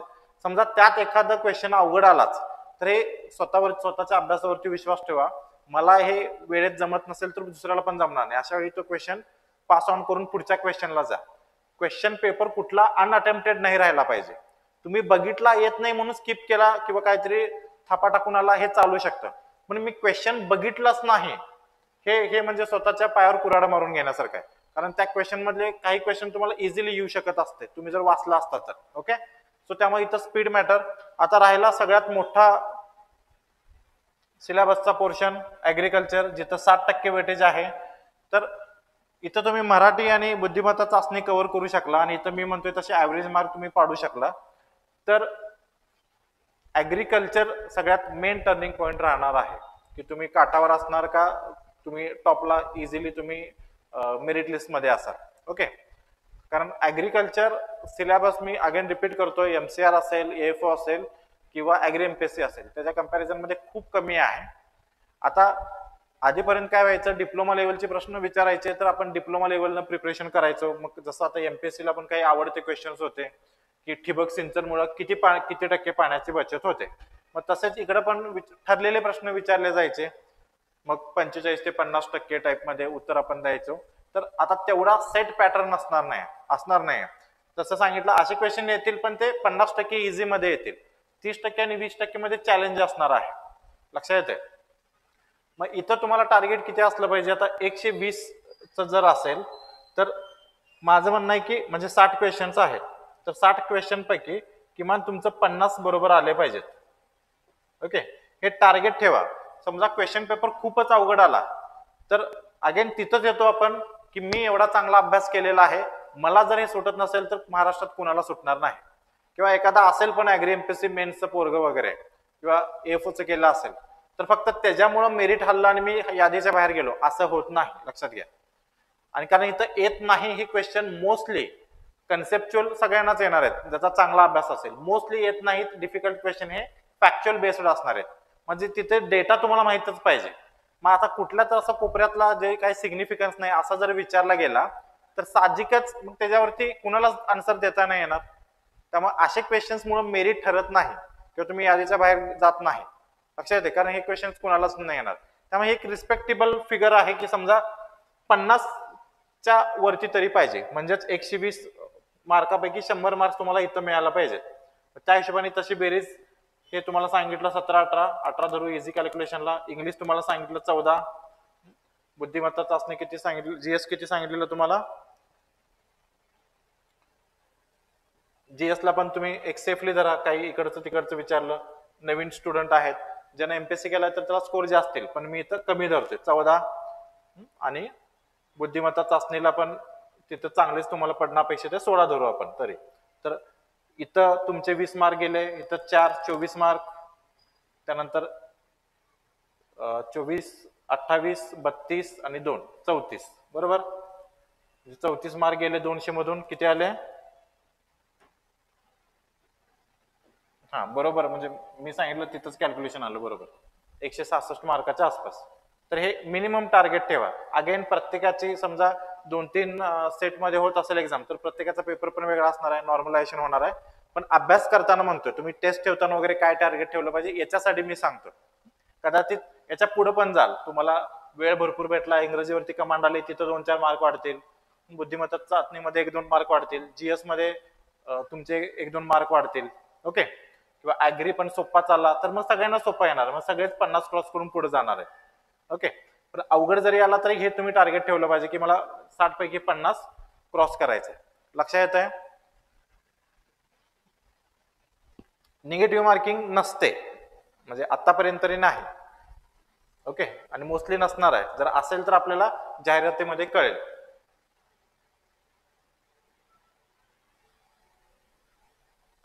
मग आता स्ट्रॅटेजी काय असली पाहिजे, जसं मी सांगितलं सगळ्यात महत्वाची गोष्ट एक्झामची डेट काय आहे. सर डेट आल्यानंतरच मी अभ्यासाला सुरुवात करतो. सर ऍड येणार तरी आहे का, नाहीतर उगीच अभ्यास करायचो. तर लक्षात घ्या, कधीही असं नाही होत की तुम्ही ऍड बघणार मग मी अभ्यासाला सुरुवात करणार, मग मला पुरेसा वेळ म्हणजे वेळ मला पुरणार आणि मी सगळं व्यवस्थित रिवाइज करून एक्झामला जाणार. म्हणजे एमपीएससी असेल, आयबीपीएस असेल किंवा शासन असेल, हे असं विचार कशाला करेल ना की बाबा आधी मुलं अभ्यास करून देत मग आपण जाहिरात काढू. तर असं नाहीच होणार. जाहिरात ते त्या प्रोसेसने गव्हर्नमेंटची जी काय असेल, ज्यावेळी यायचं असेल त्यावेळी येणार. जाहिरात ज्या दिवशी येईल त्या दिवशी तुमचा कॉन्फिडन्स पाहिजे की माझं सिलेक्शन होणारच आहे. ऍग्री एमपीएससी 11ची जाहिरात ज्यावेळी आली, म्हणजे 2000 त्याच्या अगोदर 2007 ला जाहिरात आली, ज्यावेळी मी 3rd इयरला होतो. तर आम्ही वाट बघत होतो की मी 8 ला पास आउट झालो की कधी एकदा ऍड होते. ऑलरेडी माझा जेआरएफचा अभ्यास झाला, ऍग्रिकल्चर माझा स्ट्रॉंग पॉईंट होता, सीजीपीए पण चांगला होता, जेआरएफ मुळे तर खूप डीप मध्ये झालता. पण 8 नंतर नाहीच आली. मग आम्ही एमएससी ला IRI ला गेलो, तिथे युपीएससी चालू झाली. युपीएससीचा पहिला अटेम्प्ट पण मी दिला आणि त्यानंतर 11 ला ऍड आली, ज्यावेळी माझा ऑलरेडी एक युपीएससीचा अटेम्प्ट झाला होता. ज्या दिवशी ऍड आली त्या दिवशी मला माहित होती की माझी पोस्ट ह्यामध्ये फिक्स आहे. माझा प्रयत्न फक्त क्लास 1 काढायची एवढंच होतं, अदरवाईज पोस्ट मला मिळणारच आहे. आता हा काय ओव्हर कॉन्फिडन्स नाही आहे. माझा ऍग्रिकल्चर काय आहे मला माहित होतं, मला फक्त मग प्रिलिम काढायची होती. मग प्रिलिम मध्ये पण त्यावेळी 25% पार्ट ऍग्रिकल्चरचा असायचा, 75% जीएसचा होता. तर मग जीएस फक्त मला महाराष्ट्र स्पेसिफिक, ऑलरेडी मी युपीएससीची प्रिलिम क्लिअर केली, मला फक्त महाराष्ट्र स्पेसिफिक एक्स्ट्रा वाचायचं होतं. सो मी 1-1.25 महिन्यामध्ये प्रिलिम क्वालिफाय होण्याएवढा अभ्यास केला. त्यानंतर पुन्हा मेन्सला पण 3-3.5 महिने चांगला अभ्यास केला आणि होऊन गेलं. मग इथं कुठंतरी माझं बॅकग्राऊंड कामाला आलं. मी जेआरएफ मुळे माझा ऍग्रिकल्चर पक्का आहे, युपीएससीची प्रिलिम दिली त्यामुळे माझं जीएस पक्क होतं. फक्त महाराष्ट्राचा इतिहास, महाराष्ट्राचा भूगोल, महाराष्ट्राचे समाज सुधारक एवढेच क्वेश्चन्स एक्स्ट्रा, एवढाच टॉपिक एक्स्ट्रा करणं होतं. त्यामुळे इथं मी तुम्हाला सांगितलं, समजा ऍड लवकर नाही चालली तर हा काय अभ्यास वाया नाही जात. तुम्हाला आता ज्यांनी आता कृषी सेवक म्हणून जॉईन झालेत, आता अगदी कालपर्यंत वेटिंग क्लिअर झालेले जॉईन होत आहेत मुलं, जे आधी जॉईन झाली त्यांना 1 वर्ष होत आलं. तर ह्या मुलांनी कृषी सेवकची ऍड आल्यावरच मी अभ्यास करतो असं नाही काय केलं ना. ऑलरेडी ते ऍग्री एमपीएससी करत होते, कोणी एफओ करत होते, कोणी जस्ट एमसीआर निमित्त त्याचा ऍग्रीचा अभ्यास झाला होता, त्याला फक्त जीएस करायचं होतं. असं काहीतरी बॅकग्राऊंड होतं म्हणून त्यांचं सिलेक्शनचे चान्सेस वाढले ना. मग आता तुम्हाला ही संधी आहे की हे 100 दिवस तुम्ही व्यवस्थित करा. एक्झामच्या डेट बद्दल चर्चा करू नका, म्हणजे कारण मलाही फ्रँकली माहित नाही की कधी येईल, कारण अजून आकृतीबंध मंजूर नाही. फक्त आता पुढे येणाऱ्या निवडणुका महानगरपालिकेच्या वगैरे आणि आपल्या माननीय मुख्यमंत्री महोदयांनी 150 दिवसाचा कार्यक्रम वगैरे दिलाय, तर त्यामध्ये आकृतीबंध हा पण मुद्दा आहे. सो त्याच्यानुसार सध्या सूत्र फास्ट हलतील अशी स्थिती आहे, पण एक्झॅक्टली डेट कोणीच नाही सांगू शकणार. ओके, सो एक्झामच्या डेटची वाट नका बघू, अभ्यासाला सुरुवात करा, पहिली स्ट्रॅटेजी. दुसरा, टाइमली सिलेबस कम्प्लिशन. मी तुम्हाला म्हणतोय की 100 दिवसामध्ये मला सगळंच कम्प्लीट करून टाकायचं सिलेबस. हे जर झालं तर मग एक्झाम कधी काही येऊन दे ना, समजा 2 महिने लेट आली तर ज्यावेळी एक्झाम असेल महिनाभरात परत रिवाइज करून तुम्ही त्या एक्झामला फेस करू शकता, तोपर्यंत दुसरी सरळ सेवा देऊ शकता. तर तुम्ही आता बॅच लावताय, काही जण सेल्फ करतील, जे काय असेल तुमचं, तर तुम्ही टाइम टेबल फॉलो करा. समजा तुम्ही सेल्फ करत असाल तर 100 दिवसात मला हे संपवायचं आहे. तुम्ही आता ऍग्रीची बॅच लावताय आमच्याकडं, तर मग ह्या आठवड्यात एवढे टॉपिक झालेत तर एवढे माझे झालेच पाहिजेत. हा, मग ह्याच्यावरती टेस्ट सिरीज सरांनी अपलोड केले काय केले, तर माझं हे सोडवून झालंच पाहिजे. म्हणजे क्लासच्या मागे फक्त 1-2 दिवसच तुम्ही राहत असाल तर तेवढी माफी आहे, त्याच्यापेक्षा जास्त नाही. अदरवाईज हे पाहिलं होत जातात, काय आहेच की रेकॉर्डिंग, मस्त सरांनी 1 वर्षाची व्हॅलिडिटी दिल्या, अनलिमिटेड व्ह्यूज आहेत, बघू की, नाही होत. ज्यावेळी मग ते असं साचत जातं, सॉइल पण झालं, हॉर्टिकल्चर पण झालं, त्यानंतर मग मशरूमचा पार्ट झाला, आणि आता 70% सिलेबस झालाय, आणि मी मग आतापर्यंत बघितलंच नाही. ओके, मग आता सर 2च महिने राहिल्यात, काय करू? मग अशा वेळी आम्ही स्ट्रॅटेजी पण सांगतो 2 महिन्यातली. पण माझं म्हणणं आहे की तुम्हाला फुल प्रूफ प्रिपरेशन करायचं आहे. तुम्हाला आताच कॉन्फिडन्स डेव्हलप झाला पाहिजे की माझी सीट फिक्स आहे. कारण लक्षात घ्या, आता काही चुका तुमच्याकडनं झाल्या, काही मार्कांनी तुमचं सिलेक्शन राहिलं, तर पुन्हा कधी ऍड येणार आपल्याला माहित नाही. मग कृषी सेवकची तर आता लगेच काय झाल्या काय लगेच 6 महिन्यात दुसरी ऍड येत नसते, 1-2 वर्षानंतर येणार. मग तुम्हाला बाकीच्या सरळ सेवेवरती पुन्हा फोकस करावा लागेल. तर कशासाठी ना, तुम्ही आता वेळ आहे तर मला ही एक्झाम क्रॅकच करायचं, ह्या पद्धतीनं तुम्ही प्रिपरेशन करा. त्यासाठी मग क्लास तुम्ही लावला असेल तर क्लासचं टाइम टेबल तुम्ही फॉलो केलं पाहिजे. पुढचं, लेस सोर्सेस मोर रिव्हिजन. आता हे अगदी आमच्या वेळी पण होतं, त्यामुळे काळ बदलला तरी स्ट्रॅटेजी बदलत नाही. आता काय होतंय बघा, आमच्या वेळी ठराविक मटेरियल होतं, तेवढं वाचायचं, अभ्यास करायचं, रिवाइज करायचं. आता काय होतंय, क्लासेस जास्त आहेत, पुस्तकं पण जास्त आहेत. तुम्ही एखाद्या पद्धतीने अभ्यास करताय, तुम्ही मटेरियल ठरवलेलं आहे, अचानक कोणतरी मित्र तुम्हाला टेलिग्रामला किंवा व्हॉट्सअपला PDF शेअर करतो, अरे ह्या नोट्स बघ, ह्या भारी आहेत. मग आता तुम्ही ठरवलेलं पण नोट्स वाचताय आणि ते परत चाळायचा प्रयत्न करताय. असं करून तुमचं परफेक्ट काहीच होत नाही. तुम्ही रिसोर्सेस लिमिटेड ठेवलं पाहिजे आणि रिव्हिजन जास्त केलं पाहिजे. मग तुमच्या आहे त्या सिलेबसवरती कमांड येईल आणि मोर ऑर लेस मटेरियल मध्ये काही फरक पडत नाही. लक्षात घ्या, फरक कुठं पडेल, जो करंट अफेअर्स रिलेटेड आहे. ऍग्रीमध्ये 60 क्वेश्चन्स मध्ये, आता मागचा पेपर तुम्ही जर काढला तर मी सिलेबस पण डिस्कस करतोय, तर त्या सिलेबसमध्ये काही स्कीम्स दिलेले आहेत. ओके, तर ते स्कीम्स सोडून पण काही स्कीम्स वरती प्रश्न विचारले जे करंट ओरिएंटेड होते. मग अशामध्ये फरक पडू शकतो. ओके, त्यामुळे पर्पजफुली आपण असे जे कंटेंट असेल तर ते आम्ही PDF नोट्स मध्ये देणार नाही, कारण ते लगेच व्हायरल होणार आहेत. आता आम्ही प्रिंटमध्ये द्यायचो ऍग्री MPSC ला, तर ते नेक्स्ट डे ला झेरॉक्स सेंटरला अवेलेबल व्हायचं. हे PDF तरी किती इझिली सर्क्युलेट होतं तुम्हाला माहित आहे. त्यामुळे असे जे कंटेंट आहे, जे एक्सक्लुझिव्ह वाढतं, हे करंट रिलेटेड आहे, ते आम्ही ऍपला ठेवू, तिथं स्लाइड तुम्हाला ऍपला अपलोड करू, तुम्ही स्लाइड बघून शॉर्ट नोट्स काढू शकता, किंवा काही 1 लाइनर असतील तुम्हाला रिव्हिजन साठी सोपं जावं, अशा गोष्टी आपण ऍपला ठेवतो. लक्षात येतं. सो आता ऍग्रिकल्चर बाबतीत बोलतो की तुम्ही ऍग्रिकल्चरला समजा एक्सलन्सची बॅच लावत असाल, तर सगळ्यात बेसिक क्रायटेरिया हा आहे की तुमचा आमच्यावरती विश्वास पाहिजे की सर जे घेतायत तर तेवढंच केलं तरी पोस्ट निघू शकते. हा जर विश्वास नसेल, आता असंही 1000-2000 ला कोर्सेस सगळीकडेच आहेत, आमचे 2000 आहे, आणखीन एक 2000 असेल, कुणी 1000 ला काढेल, कुणी 2 ला काढेल, कुणी 2.5 ला काढेल, 3 ला काढेल. तर असंही ज्याला परवडतं तो 4 कोर्सेस घेऊन अभ्यास करू शकतो. पण ह्याच्यामध्ये जसं आपण म्हणतो ना, मोर स्टडी मोर कन्फ्युजन, तर हे मोर स्टडीमुळे कन्फ्युजन नाही होत, आपण कुठली तरी एक स्ट्रॅटेजी फॉलो नाही करत, त्यामुळे कन्फ्युजन होतं. त्यामुळे एक्सलन्सच किंवा स्वप्नील पाटीलच असं नाही, तुमचा ज्या शिक्षकांच्या वरती, ज्या क्लासवरती विश्वास आहे ते एकच फॉलो करा. तो पण क्लास घेतो आणि मग एक्सलन्सचा पण घेतो, असं करू नका. मग याच्यामध्ये गोंधळच जास्त होईल. मग कुठंतरी तुम्हाला काय म्हणतात की मग हे पण राहिले, ते पण राहिले, अरे मग हे पण येईल का.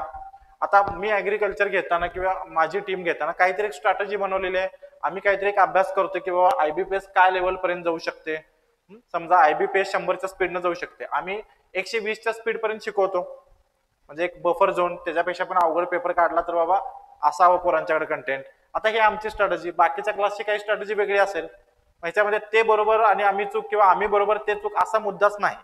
मुद्दा हा आहे की कुठल्याही क्षेत्रामध्ये तुम्ही एक स्ट्रॅटेजी फॉलो केली तरच वर्क होते. ओके, त्यामुळे जर तुम्ही एक्सलन्स लावला असाल तर तुमचा 100% विश्वास पाहिजे की हे वेळेत सिलेबस कंप्लीट करणार आहेत, हे आमच्याकडून एमसीक्यू प्रॅक्टिस भरपूर करून घेणार आहेत आणि हे जेवढं एक्झामच्या दृष्टीने सफिशियंट आहे तेवढं आपल्याला देणार आहे. आणि मग ते ज्या पद्धतीने टाइम टेबल सांगतात, ते ज्या पद्धतीने टेस्ट देतात, त्या टेस्ट मी वेळेतच सोडवणार आहे. आणि जसा ऍग्रिकल्चरचा इथं सिलेबस संपेल, इरेस्पेक्टिव्ह ऑफ ऍड समोर असेल नसेल, ऍग्रिकल्चरचा ज्यावेळी आपले क्लास संपतील त्यावेळी माझा ऍग्रिकल्चरचा सिलेबस कंप्लीट झालेला असेल. तर असं जर करणार असाल तरच बॅच जॉईन करा, कारण हे ऍग्री एमपीएससीला पण आम्ही अनुभवतोय. मी पहिल्या दिवशी माझी हीच कंडिशन असते, कारण खूप ठिकाणी कन्फ्युजन, तुम्ही कुठं काही तरी वाचून येणार आणि त्यातून परत कन्फ्युज होणार की सर नाही मग हे असं मी ऐकलं, मग हे असं होणार का. मी माझ्या लेवलने, मी माझ्या अभ्यासाप्रमाणे मी तुम्हाला शिकवणार. मी काळजीही घेणार की बाबा माझ्याकडनं काही मिस आउट नाही झालं पाहिजे, त्यासाठी माझं नेटवर्क आहे ते मी वापरणार. तर तुम्ही मात्र बिलीव्ह केलं पाहिजे. ओके, सो रिव्हिजन जास्त होणं महत्वाचं आहे. पुढचं टाइम टेबल, तुमचा आता टाइम टेबल समजा आजपासून तुम्ही अभ्यास करताय, आजचा तर दिवस गेला, आज संध्याकाळी आपण लेक्चर घेतोय, पण समजा उद्यापासून तुम्ही करताय तर 100 दिवसाचं टाइम टेबल बनवा. मिनिमम, आता तुम्ही जॉब करत नसाल तर मिनिमम 8 ते 10 तास तुमचा अभ्यास झाला पाहिजे. ओके, आणि तुम्ही अगदी बेसिक पासून, कृषी सेवक कधीच एक्झाम दिलेली नाहीये, याच्यातले टॉपिक्स कधीच वाचलेले नाही असं मी गृहीत धरतोय, मी त्यांच्यासाठी सांगतोय. 8 ते 10 तास तुम्ही अभ्यास केलाच पाहिजे. तुम्ही जॉबला असाल तर 4-5 तास तरी वेळ काढा, सकाळचे 2-3 तास, संध्याकाळचे 2 तास तरी. एक तुम्हाला रात्री उशिरा बसायची सवय असेल, जॉबवरनं आल्यानंतर समजा तुम्ही सगळं जेवण वगैरे करून 6-7लाच बसला तर 7 ते 12, 12:30 पर्यंत तुम्ही अभ्यास सलग 5-6 तास करू शकता. पहाटे उठायचं असेल, तुम्हाला उठणं होत असेल पहाटे, तर सकाळी 4 पासून ऑफिसला जाईपर्यंत 8-8:30 पर्यंत तरी तुम्ही अभ्यास करू शकता, नंतर ऑफिसला जाऊ शकता. तर वेळ मिळतो काढायचा असेल तर. इच्छाशक्ती स्ट्रॉंग असली पाहिजे. जे जॉब करतायत त्यांच्यासाठी सांगतोय. आता ज्यांनी ऑलरेडी एक्झाम दिलेली आहे किंवा ज्यांनी ऍग्री एमपीएससी दिलेली आहे, ज्यांनी एमपीएससी दिलेली आहे, ज्यांनी एफओ दिलेली आहे, तर यांना कम्पॅरेटिव्हली कमी वेळ लागेल. पण स्टील माझं म्हणणं असं आहे की तुम्ही कृषी सेवक मधला जो काय सिलेबस आहे, इन्क्लुडिंग नॉन टेक्निकल, हे जीएस, क्वांट रिझनिंग, मराठी, इंग्रजी आणि ऍग्रिकल्चर, हा जो सिलेबस आहे, या स्पेशली ह्या सिलेबस साठी तरी तुम्ही एक 4-5 तास दिलं पाहिजे. हे मी का सांगतोय, एक्झॅक्टली मला नाही माहित की, किंवा तुम्हालाही नाही माहित की पुढे एक्झामची डेट काय असणार आहे. एक सेफर झोन मी सांगतो की 100 दिवस तुमच्याकडे आहेत. लक्षात येतंय. समजा त्यापेक्षा पुढे असेल, 150 दिवसानंतर 5 महिन्यांनी होणार असेल, पण त्यावेळी तरी आचारसंहिता लागेल, पण एक हायपोथेटिकल एक्झाम्पल घ्या, तर त्यावेळी होणार असेल तर मग तुम्ही नंतर तुम्हाला स्पेस मिळेल तुम्हाला अभ्यास वाढवायला. पण समजा ती 100 दिवसानंतरच झाली किंवा 10 दिवस आधी झाली, तर ऍटलिस्ट तुम्ही दररोज 4-5 तास अभ्यास करताय, त्यातून काहीतरी सिलेबसचा पोर्शन तुमचा कव्हर झालेला आहे. अगदी 0 पासून 100% सिलेबस माझा राहिलाय ना, आता कसं कव्हर करू, ही सिच्युएशन राहत नाही मग. ओके, तर तेवढं तरी तुम्ही मग टाइम टेबल फॉलो करा.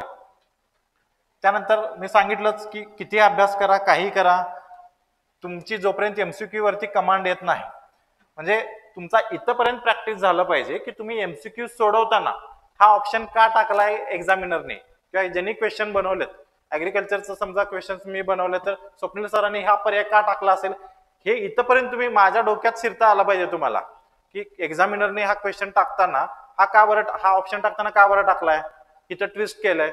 मग हे इतकं आपल्याला कधी लक्षात येतं, ज्यावेळी एमसीक्यू वरती कमांड येते. अशा वेळी तुम्हाला एक्झॅक्ट आन्सर माहित नसेल तर मी सांगितलं तुम्हाला इलिमिनेशन मेथडने पण तुम्ही आन्सर पर्यंत पोहोचताय.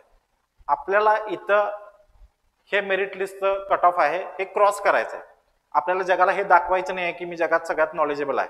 तुम्हाला आम्ही क्लास, तुम्ही व्हिडिओ बघितला तर तुम्हाला नॉलेजेबल तरी आम्ही करू, पण त्याच्यापेक्षा तुम्हाला एक्झाम ओरिएंटेड स्टुडंट करू. लक्षात येत आहे की हे फक्त तुमच्या नॉलेजसाठी. उद्या समजा सिलेबसच्या बाहेरचा आला तर तुम्हाला इलिमिनेशनसाठी हे कॉन्सेप्ट तुम्हाला उपयोगी पडतील, पण सिलेबसला धरून हे एवढंच करायचं आहे, हे असं पण सांगितलं जाईल तुम्हाला. लक्षात येत आहे. सो एमसीक्यू प्रॅक्टिस महत्वाची. आपण ज्या त्या सब्जेक्टचे एमसीक्यू तुम्हाला कंटाळा येईल एवढं एमसीक्यूची प्रॅक्टिस करून घेतलं जाईल. सगळे ऍपला क्वेश्चन्स असतील, आपले एक्झाम ऑनलाईन आहे, त्यामुळे ऑनलाईनच तुमची टेस्ट सिरीज कंडक्ट केली जाईल. टॉपिक वाईज असेल, नंतर 5 मी तुम्हाला सांगितलेले फुल लेंथचे असतील. ओके, सो हा झाला ओव्हरऑल. आता फक्त कृषी सेवकचा सिलेबस तुमचे questions me at the end घेतोय एसएच. ओके, फक्त आपण सिलेबस बघू. हा मागचा सिलेबस आहे, 23 ला आपली कृषी सेवकची एक्झाम झाली होती. आता मग सिलेबस बदलेल का सर? शक्यता कमी आहे, जस्टच बदललाय. सो बदलण्याचं काही कारण दिसत नाही. हा सिलेबस जो आहे तुम्ही जर बघितला, डिप्लोमाला जे कोर्सेस आहेत, विषय आहेत, तिथूनच पॉईंट उचललेत, वेगळं काही नाही आहे. तुम्हाला ह्या टॉपिक वरचे डिप्लोमाचे पण तुम्हाला वायसीएमयूचे मराठीतले नोट्स पण अवेलेबल मिळतील तुम्हाला लाईन टू लाईन. कारण डिप्लोमाचा बेसिक क्रायटेरिया डिप्लोमा आहे, तर डिप्लोमा मधून सिलेबस घेतलाय. पण आता सिलेबस जरी डिप्लोमाचा घेतला असेल तर तो सिलेबस डिग्रीला पण होता, फक्त मग आता डिग्री लेवलचे प्रश्न विचारले जातात मागच्या एक्झाम नुसार. सो पहिला बघा सॉइल सायन्सचा पोर्शन आहे. आता मी ही जी पीडीएफ आहे, सिलेबस ओरिजिनली मराठीत आहे. ओके, त्याचं कन्व्हर्जन इंग्रजीमध्ये केलेलं आहे. आजच मी आपल्या टेलिग्राम चॅनलवरती, पब्लिक टेलिग्राम चॅनलवरती ही पीडीएफ टाकलेली आहे. ओके, ती तुम्ही डाउनलोड करून घ्या, प्रिंट काढून घ्या. लक्षात येत आहे? काही चुका पण आहेत सिलेबसमध्ये, मी तुम्हाला जाता दाखवून देईन, पण तो मायनर पार्ट आहे. इंग्रजीमधून का? कारण आपल्याला इंग्रजीमधून अभ्यास करायचा आहे. मराठीतून काही क्वेश्चन्स आपल्याला प्राकृतिक म्हणजे काय असा प्रश्न पडतो, लक्षात येतं? तर नॅचरलला प्राकृतिक असं वापरलंय, भौतिक, फिजिकल, तर हे इंग्रजीमध्ये आपल्याला शिकलोय तर इंग्रजीमध्ये आपल्याला सोपं वाटतं. So natural properties of soil, मग याच्यामध्ये नॅचरल फिजिकल प्रॉपर्टीज आली, त्यानंतर केमिकल प्रॉपर्टीज. हा आहे तसा सिलेबस डिग्रीला पण आहे, इव्हन एमसीआर ला पण होता, ऍग्रीएमपीसी ला पण होता, एएफओ ला पण होता. सो सॉइल केमिकल प्रॉपर्टीज, त्यानंतर बायोलॉजिकल प्रॉपर्टीज, त्यामध्ये nutrient level, available nutrient, primary, micro nutrient, हे सगळा सिलेबसचा पार्ट आला. त्यानंतर 1.3 मध्ये बघा, हा सॉइलचाच पार्ट आहे, पण सॉइल वॉटर वरती, types of soil water, importance of soil water. मग त्याची मुवमेंट कशी, एंट्री कशी होते सॉइल मध्ये, मग इनफिल्ट्रेशन, पर्कोलेशन, सिपेज, ह्याच्यातला फरक काय, हे सगळं आपण ह्याच्यामध्ये बघणार आहोत. बाकी सॉइल वॉटर वगैरे आपण बघितलेलं आहे, हायग्रोस्कोपिक वॉटर, कॅपिलरी वॉटर वगैरे ते बघतोय. सॉइल ड्रेनेज आहे, ड्रेनेजच्या मेथड्स आहेत. एक्सेस वॉटर असेल तर काय इफेक्ट होतो ते आहे. त्यानंतर टिलेजचा सिलेबस आहे. मग टिलेज, त्याचे टाइप्स, टूल्स काय वापरतात, यूज, सॉइल टिलेज, टिल्थ कशाला म्हणतात, त्याचा पर्पज काय, ऑब्जेक्टिव्ह काय, टाइप्स काय आहेत, आणि कुठले कुठले टूल्स आपण वापरतो. त्यानंतर लँड मॅनेजमेंट मध्ये काय, land erosion, causes, types of erosion, मग डॅमेज कसं थांबवायचं, मेजर्स काय आहेत, तर हे सगळं लँड मॅनेजमेंट मध्ये येईल. त्यानंतर methods of land and water conservation, तर याच्यामध्ये काय, मग वॉटर कॉन्झर्वेशन आणि लँड कॉन्झर्वेशनचे मेथड्स कुठले आहेत, फिजिकल मेथड कुठले, मेकॅनिकल मेथड कुठले, लँड इम्प्रुव्हमेंटचे मेथड्स कुठले आहेत, गव्हर्नमेंटच्या स्कीम्स कुठल्या कुठल्या आहेत. आता इथं बघा, इथं स्कीमची नावं नाही दिली, मग जुनी स्कीम्स पण विचारू शकतात, आणि आता नवीन जे सध्या अस्तित्वात आहेत, कृषी विभाग किंवा water resources, soil conservation department जे राबवतात, तर ते पण विचारू शकतात. तर इथं मात्र म्हणजे मी तुम्हाला जे म्हटलं की 60 क्वेश्चन्स आहेत, त्यातले काही क्वेश्चन्स हे करंट ओरिएंटेड असतील, तर अशा टॉपिकला ते कोरिलेट करू शकतो आपण. त्यानंतर फर्टिलायझरचा पार्ट आहे, ऑर्गॅनिक फर्टिलायझर्स, मग त्याचे टाइप्स वगैरे आले, प्रॉपर्टीज, मेथड्स. त्यानंतर बायो फर्टिलायझर्स वगैरे. केमिकल फर्टिलायझर्स, अगेन त्याचे टाइप्स, यूज, त्याची इफिशियन्सी कशी वाढवायची, ऑर्गॅनिक फर्टिलायझरची इफिशियन्सी कशी वाढवायची, बॅलन्स्ड फर्टिलायझर यूज काय असतो, फर्टिलायझर कसं अप्लाय करायचं, अप्लाय करताना केअर काय घ्यायची वगैरे, हे आलं. त्यानंतर कोरडवाहू, ड्रायलँड एरियाज, आपल्याकडं महाराष्ट्रात आता मराठवाडा आणि विदर्भातला काही पार्ट आहे, तो पर्जन्य छायेच्या प्रदेशमध्ये येतो, rain shadow area. Okay, semi arid region मध्ये. तर आपल्यासाठी हे कोरडवाहू क्षेत्र महत्वाचं आहे, आणि याच्यातून जास्तीत जास्त उत्पन्न काढलं तर शेतकऱ्याला चांगला पैसा मिळणार आहे. जसं आता डाळिंब वगैरे आपण मागच्या काही 30-40 वर्षात प्रयोग केलेत, डाळिंब असेल, द्राक्ष असेल, त्या पद्धतीनं. तर मग हे कोरडवाहू क्षेत्राचं आले, मग याच्यामध्ये सगळंच आलं की पाणलोट आला, वॉटरशेड एरिया आला, त्यानंतर सोशल फॉरेस्ट्री आली, हॉर्टिकल्चर. आता इथं पुन्हा बघा की काही चॅरिटेबल ऑर्गनायझेशन आहेत, एनजीओ आहेत, जसं तुम्हाला माहित असेल पाणी फाउंडेशन याच्यात चांगलं काम करतं. त्यानंतर नाना पाटेकर आहेत, त्यांची ऑर्गनायझेशन आहे, ती काम करते. त्यानंतर जुनी आपल्या इथे उरळी कांचनला एक संस्था आहे बघा, मला आता नाव पटकन आठवत नाही, तर ती तर खूप जुनी आहे. तर अशा काही एनजीओ आहेत ज्या याच्यामध्ये व्हॉलंटरी काम करतात, खूप चांगलं काम करतात. तर यांच्याविषयी आपल्याला थोडंफार माहित असलं पाहिजे. याच्यावरती हा करंट रिलेटेड, नाम फाउंडेशन, राजेश थँक्यू, नाम फाउंडेशन आहे. तर बायफ, उरळी कांचनचा आहे ते बायफ संस्था आहे, BAIF, तुम्ही ऐकलं असेल. तर अशा काही एनजीओज आहेत, ते गव्हर्नमेंट बरोबर काम करतायत. तर हे थोडं जनरल नॉलेज टाईप मध्ये आलं. ओके. त्यानंतर जमिनीचा पाणी देण्याचा संबंध, relation between soil and irrigation. Irrigation कधी दिलं पाहिजे, मग methods of irrigation, sprinkler, drip irrigation, त्यानंतर by wall irrigation, subsurface irrigation methods वगैरे हे मेथड झाले. इथपर्यंत सॉइलचा पोर्शन झाला. ओके. त्यामुळे अभ्यास करताना पण लक्षात घ्या, म्हणजे सॉइल तुम्ही आता एखादं पुस्तक वापरत असाल तर कायम सिलेबसची प्रिंट समोर ठेवा, ते वाचताना ते सिलेबसला आहे का बघा. ओके. कारण काही टॉपिक जर नसतील तर त्यावरती प्रश्न यायची शक्यता कमी आहे. त्यानंतर ॲग्रोनॉमीचा सिलेबसचा पॉईंट येतो क्रॉप कल्टिवेशन. क्रॉप कल्टिवेशन आता त्याचं क्लासिफिकेशन याच्यावरती मागच्या वेळी प्रश्न विचारलेले आहेत. फील्ड क्रॉप कुठला आहेत, व्हेजिटेबल क्रॉप कुठला आहेत, किंवा एखादा क्रॉप दोन्ही कुठला आहे. त्यानंतर क्लायमेट काय असतं, हे जनरल आहे. क्लायमेट सीझन खूप काय स्पेसिफिक विचारत नाही. जसं आता राईस मध्ये हॉट आणि ह्युमिड क्लायमेट लागतं, कारण कोकणातच आपण ग्रो करतोय. तर अशा पद्धतीनं, किंवा पोमोग्रेनेटला ड्राय क्लायमेट लागतं. लक्षात येतं. कापसाला ज्यावेळी हार्वेस्टिंग स्टेजला असेल त्यावेळी पाऊस चालत नाही, क्लिअर्स काय लागतं. तर असे मेन याच्याबद्दल क्लायमेटला विचारले जातील, ते आपण ज्या त्या क्रॉपला बघतोय. त्यानंतर सीड आहे, properties of seed, essential requirements for seed germination. त्यानंतर factors required for crop growth, humidity किती पाहिजे, सॉइल वॉटर किती कंडिशन पाहिजे, बाकीच्या क्लायमॅटिक कंडिशन्स काय पाहिजे ते आलं. त्यानंतर serial, pulses, oil seed, green मॅन्युरिंग crops. तर ह्याचं बॉटॅनिकल नेम विचारू शकतात, फॅमिली विचारू शकतात. आता आतापर्यंत हे खूप कॉमनली विचारलं जायचं. आता अशा प्रश्नांची म्हणजे काय म्हणतात, प्रश्न कमी केलेत आयबीपीएसने. ओके. पण तरीही आपण सगळं करून जाणार आहोत. मी तुम्हाला सांगतोय, आयबीपीएसला 100ची डिफिकल्टी लेवल पाहिजे असेल तर आपण 120 न अभ्यास करायचा. केलेला अभ्यास कुठं वाया जात नाही. पण उद्या मग आपल्याला हे कारण नाही सापडलं पाहिजे की मी हे वाचलं असतं, हे थोडं केलं असतं तर 1 मार्क वाढले असते आणि मी यादीत असतो. ओके. त्यामुळे जेवढी रिक्वायरमेंट आहे त्यापेक्षा एक्स्ट्रा एफर्ट्स घ्यायचे. लक्षात येतं. पुढं रोग नियंत्रण, general principles of disease and paste. आता हे पॅथॉलॉजीचा पार्ट आहे. त्यानंतर biological pest control, integrated paste and disease control, हा एंटोमॉलॉजी आणि पॅथॉलॉजीचा पार्ट आला. कीटकनाशके, आता तुम्ही कृषी सेवक म्हणून काम करताय, तुम्ही शेतकऱ्यांना औषध वगैरे सजेस्ट करणं अपेक्षित आहे.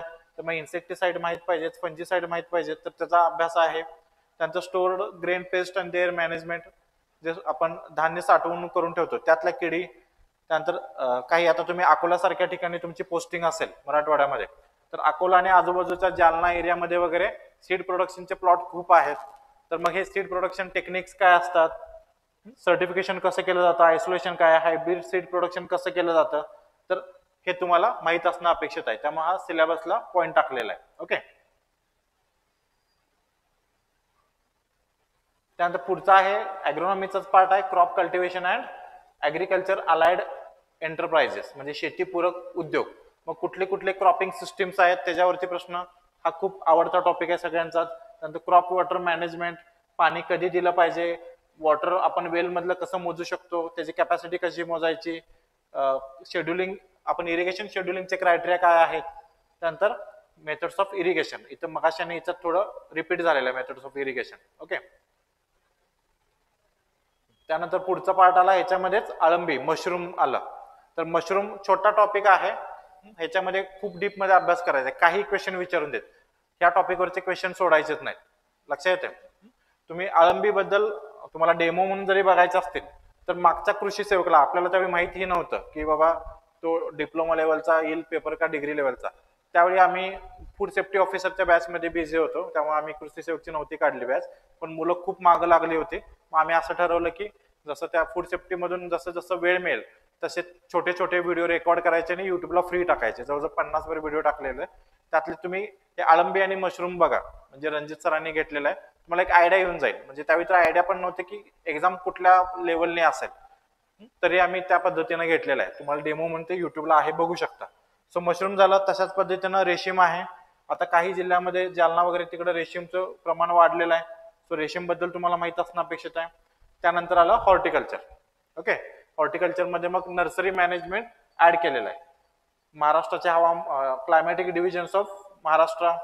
त्यानंतर मग factors required for successful orchard, rainfall किती लागतो, टेम्परेचर, ह्युमिडिटी, लँड सिलेक्शन कशी लागते, वॉटर सप्लाय काय आहे. आता ह्याच्यामध्ये खूप काही डीप मध्ये नाही विचारत लँड सिलेक्शन वगैरे, जनरली आपल्याला माहित आहे की कुठल्या हॉर्टिकल्चर क्रॉपला कशा पद्धतीचे लँड लागते.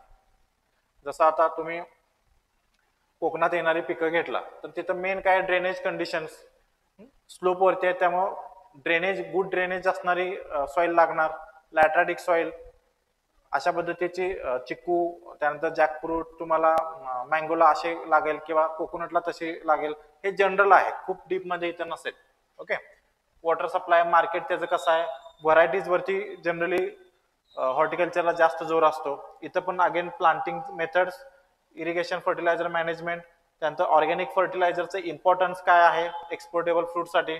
मग आता इथं पण बघा अगेन इथं करंट रिलेटेड क्वेश्चन तयार होतो की भारत कुठलं फ्रुट्स किंवा कुठलं हॉर्टिकल्चर क्रॉप, हॉर्टिकल्चर कम्युनिटी सगळ्यात जास्त एक्सपोर्ट करतो किंवा कुठला ऍग्रिकल्चर क्रॉप एक्सपोर्ट करतो व्हॉल्यूम वाईज किंवा प्राइस वाईज, असे प्रश्न विचारले जातील. लक्षात येत आहे. तर त्या पद्धतीने मग तयारी करावी लागेल. मग इथं काय intercultivation, water draining practices, management of weed जे कोरिलेट करू शकतो आपण ॲग्रोनॉमीशी. त्यानंतर वीड कंट्रोल आलं. बहार ट्रीटमेंट सगळ्यात जास्त महत्वाची असते हॉर्टिकल्चर क्रॉप्स मध्ये. आपण कुठल्या क्रॉपला कुठला बहार घेतला की तो चांगला असतो, बरोबर. म्हणजे संत्र्याला किंवा मोसंबीला कुठला बहारला कीड रोगीचं प्रमाण जास्त असतं, कुठल्या बहारला फ्रूट क्वालिटी चांगली असते, कुठल्या बहारला सॉरी मार्केट रेट चांगला असतो. तुम्ही जर संत्रा वगैरे घेत असाल तर तुम्हाला हे माहित असेलच. तर ह्या गोष्टी ह्याच्यात आपल्याला शिकायच्या. ओके. त्यानंतर मग बहार ट्रीटमेंट झालं. पुढं ट्रेनिंग प्रुनिंग बद्दल क्वेश्चन येतो. हा पण आवडता टॉपिक आहे हॉर्टिकल्चर मधला. ऑब्जेक्टिव्ह काय आहे, ट्रेनिंग आणि प्रुनिंग मधला डिफरन्स काय, मेथड्स काय. त्यानंतर फ्लावरिंग हॅबिट्स आपण कशा चेंज करू शकतो. त्यानंतर फ्लावरिंग वरती क्लायमेट, केमिकल आणि इतर कंडिशनचा कसा इम्पॅक्ट होतो. काही आपण ग्रोथ हार्मोन फ्लावरिंगसाठी वापरतो. तुम्ही आता बघा नर्सरीमध्ये रोपं घ्यायला गेला घरात कुंड्यांमध्ये लावण्यासाठी, तर त्याला खूप छान फुलं आलेली असतात. आणि तुम्ही घरात येऊन कुंड्यांना मध्ये नंतर ते ट्रान्सप्लांट केलं, लावलं कुंडीमध्ये, तर परत त्याला फुलंच येत नाही. म्हणजे असं तुम्ही बऱ्याचदा ऑब्झर्व केलं असेल. तिथं मात्र एवढी टवटवीत फुलं असतात. तर तिथं ग्रोथ हार्मोन्स वापरत असतात. मग कुठले कुठले ग्रोथ हार्मोन्स वापरायचे, फ्लावरिंग हॅबिट कसे आपण चेंज करू शकतो, तर हे सगळं त्यामध्ये आहे. त्यानंतर मग फळांची गळ विरळणी म्हणजे fruit drop, thinning, ripening, harvesting, maturity काय आहे. तर हा सगळा प्रॅक्टिकल पार्ट आहे. ऍज अ कृषी सेवक म्हणून तुम्ही काम करताना ह्या गोष्टी तुम्हाला माहित पाहिजेत. त्यामुळे तो सिलेबसला टाकलेला आहे. ओके. मग त्याचं मार्केटिंग, ग्रेडिंग, पॅकिंग, ट्रान्सपोर्टेशन वगैरे आलं. त्यानंतर management of dry land orchard crops. Dryland आता स्पेसिफिकली म्हटलेलं आहे, जसं आता पोमोग्रेनेट आहे, बेर आहे, हे ड्रायलँड क्रॉप्स आहेत. तर त्यांचं मॅनेजमेंट कसं असेल. त्यानंतर cultivation of important temperate and tropical fruit crops of Maharashtra. Temperate म्हटलेलं आहे, समशीतोष्ण आहे. ऍक्च्युली हे ट्रान्सलेशन चुकलेलं आहे, आताच मला लक्षात आलं. समशीतोष्ण म्हणजे सब ट्रॉपिकल आला. ओके. टेम्परेट नाही, इथं सब ट्रॉपिकल.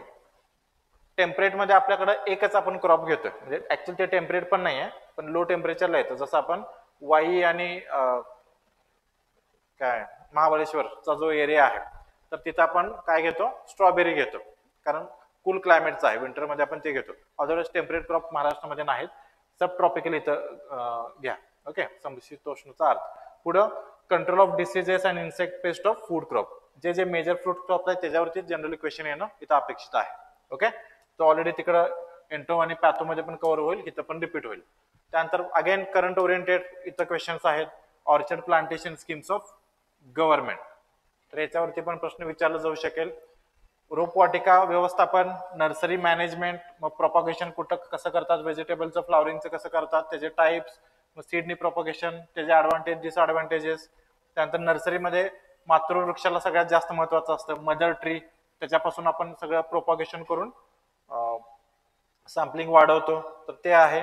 त्यानंतर ग्रीन हाऊस, तुषारगृह म्हटलेलं आहे. आता तुषारगृहचा मलाही त्यावेळी लक्षात नाही आलं की काय एक्झॅक्टली मिनिंग असेल, आपण ते बघू म्हणून मी ते रेड करून ठेवलेलं आहे. म्हणजे बऱ्याचदा गुगल ट्रान्सलेशन पण झालेलं आहे इंग्रजी टू मराठी करताना, मग त्याने गुगलने सांगितलंय तुषारगृह वगैरे, तर आपल्याला ते बघता येईल. मग त्याचे टाईप, साईज आणि कन्स्ट्रक्शन, तर हे विचारलं जातं. आता आपल्याकडं ग्रीन हाऊसचं प्रमाण वाढत चाललेलं आहे, क्लायमेट चेंजमुळे आपल्याला पर्याय नाही. त्यानंतर व्हेजिटेबल फ्लावर प्रोडक्शन, अगेन जसं ॲग्रोनॉमिकल क्रॉप्समध्ये आपण क्लासिफिकेशन केलं तशाच पद्धतीनं इथं पण क्लासिफिकेशन करतोय, बरोबर. तर ते आपल्याला सगळं क्लासिफिकेशन, फॅमिली, बॉटॅनिकल नेम माहीतच पाहिजे. मी पुन्हा रिपीट करतोय की आता तसे प्रश्न कमी विचारतात, पण स्टील आपण काहीच गृहीत धरून जायचं नाही. सिलेबस छोटा आहे तर मग सगळंच करायचं. त्यानंतर मग मेन जे मेजर व्हेजिटेबल्स आहेत त्यांचे टाइप्स, कल्टिवेशन कसं करतो वगैरे वगैरे. फुलशेती, फ्लोरिकल्चर. आता प्लास्टिक फुलांना बंदी करायचं शासनाचं धोरण आहे, घोषणा झालेत. कारण प्लास्टिक फुलांच्यामुळं हे ग्रीन हाऊस मधले वगैरे जे फुलं आहेत, कार्नेशन, जर्बेरा, ह्यांचं मार्केट पूर्ण ठप्प झालेलं आहे. फक्त गुलाब चालतो, कारण गुलाब अजून तरी प्लास्टिकचा आपण कोणाला देत नाही, राईट.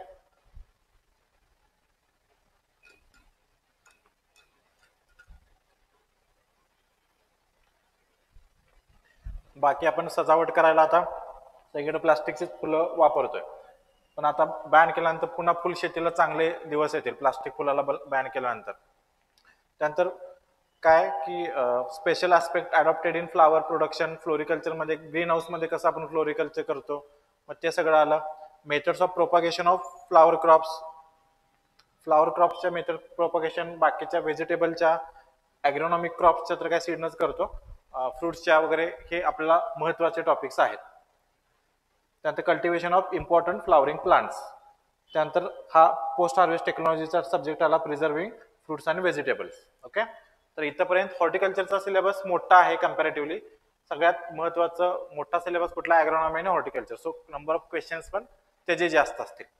त्यानंतर मग कृषी विस्तार आहे, याच्याबद्दल जास्त बोलत नाही, इझी आहे, आपण करू शकतो. प्रिन्सिपल्स ऑफ एक्सटेन्शन, त्यानंतर office visit, group contact, agriculture literature, magazine वगैरे वगैरे सगळं.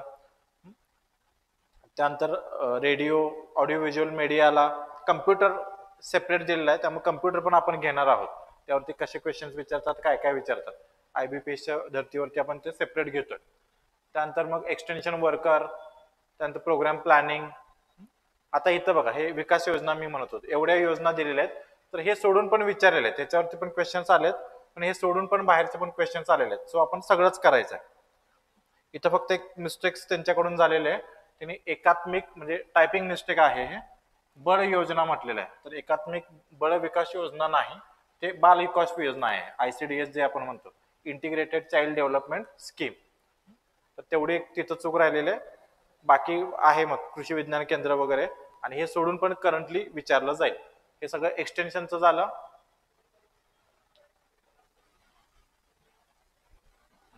त्यानंतर मग हा एक पोर्शन आहे ज्याचं लिटरेचर किंवा तुम्हाला कंटेंट खूप कमी भेटेल. बी बियाणे कायदा, रासायनिक खत नियंत्रण, कीटकनाशक कायदा, हे ऍक्च्युली आपण इम्प्लिमेंट करतोय कृषी विभागात असताना. आपल्याला दुकान तपासणीचे वगैरे अधिकार मंडल कृषी अधिकारी वगैरे यांना आहेत. सो जंगल कायदा, तुकडेबंदी, तुकडेजोड कायदा हा महाराष्ट्राचा आहे, तर हे सगळं आपल्याला ह्याच्यावरती पण क्वेश्चन्स विचारतील, हे आपल्याला सेपरेट करायचं आहे. त्यानंतर येतं इकॉनॉमिक्स आणि मार्केटिंगचा part, financial management agri business, ABM मधले पार्ट आहेत. Financial management in agri business, credit supply, institutions कुठल्या कुठल्या आहेत, त्यानंतर ऍग्रिकल्चर क्रेडिट लोन प्रपोजल, ह्या सगळ्या त्यातला पार्ट येतो, ऍग्री बिझनेस अनालिसिस वगैरे. ओके,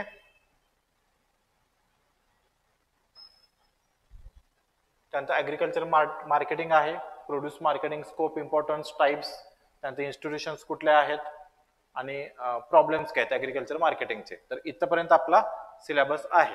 ओके, आता ऍग्रिकल्चरसाठी प्रिपरेशन कसं करायचं हे आपण याच्यावरती चर्चा करू आणि मग तुमच्या डाऊट्स घेऊ.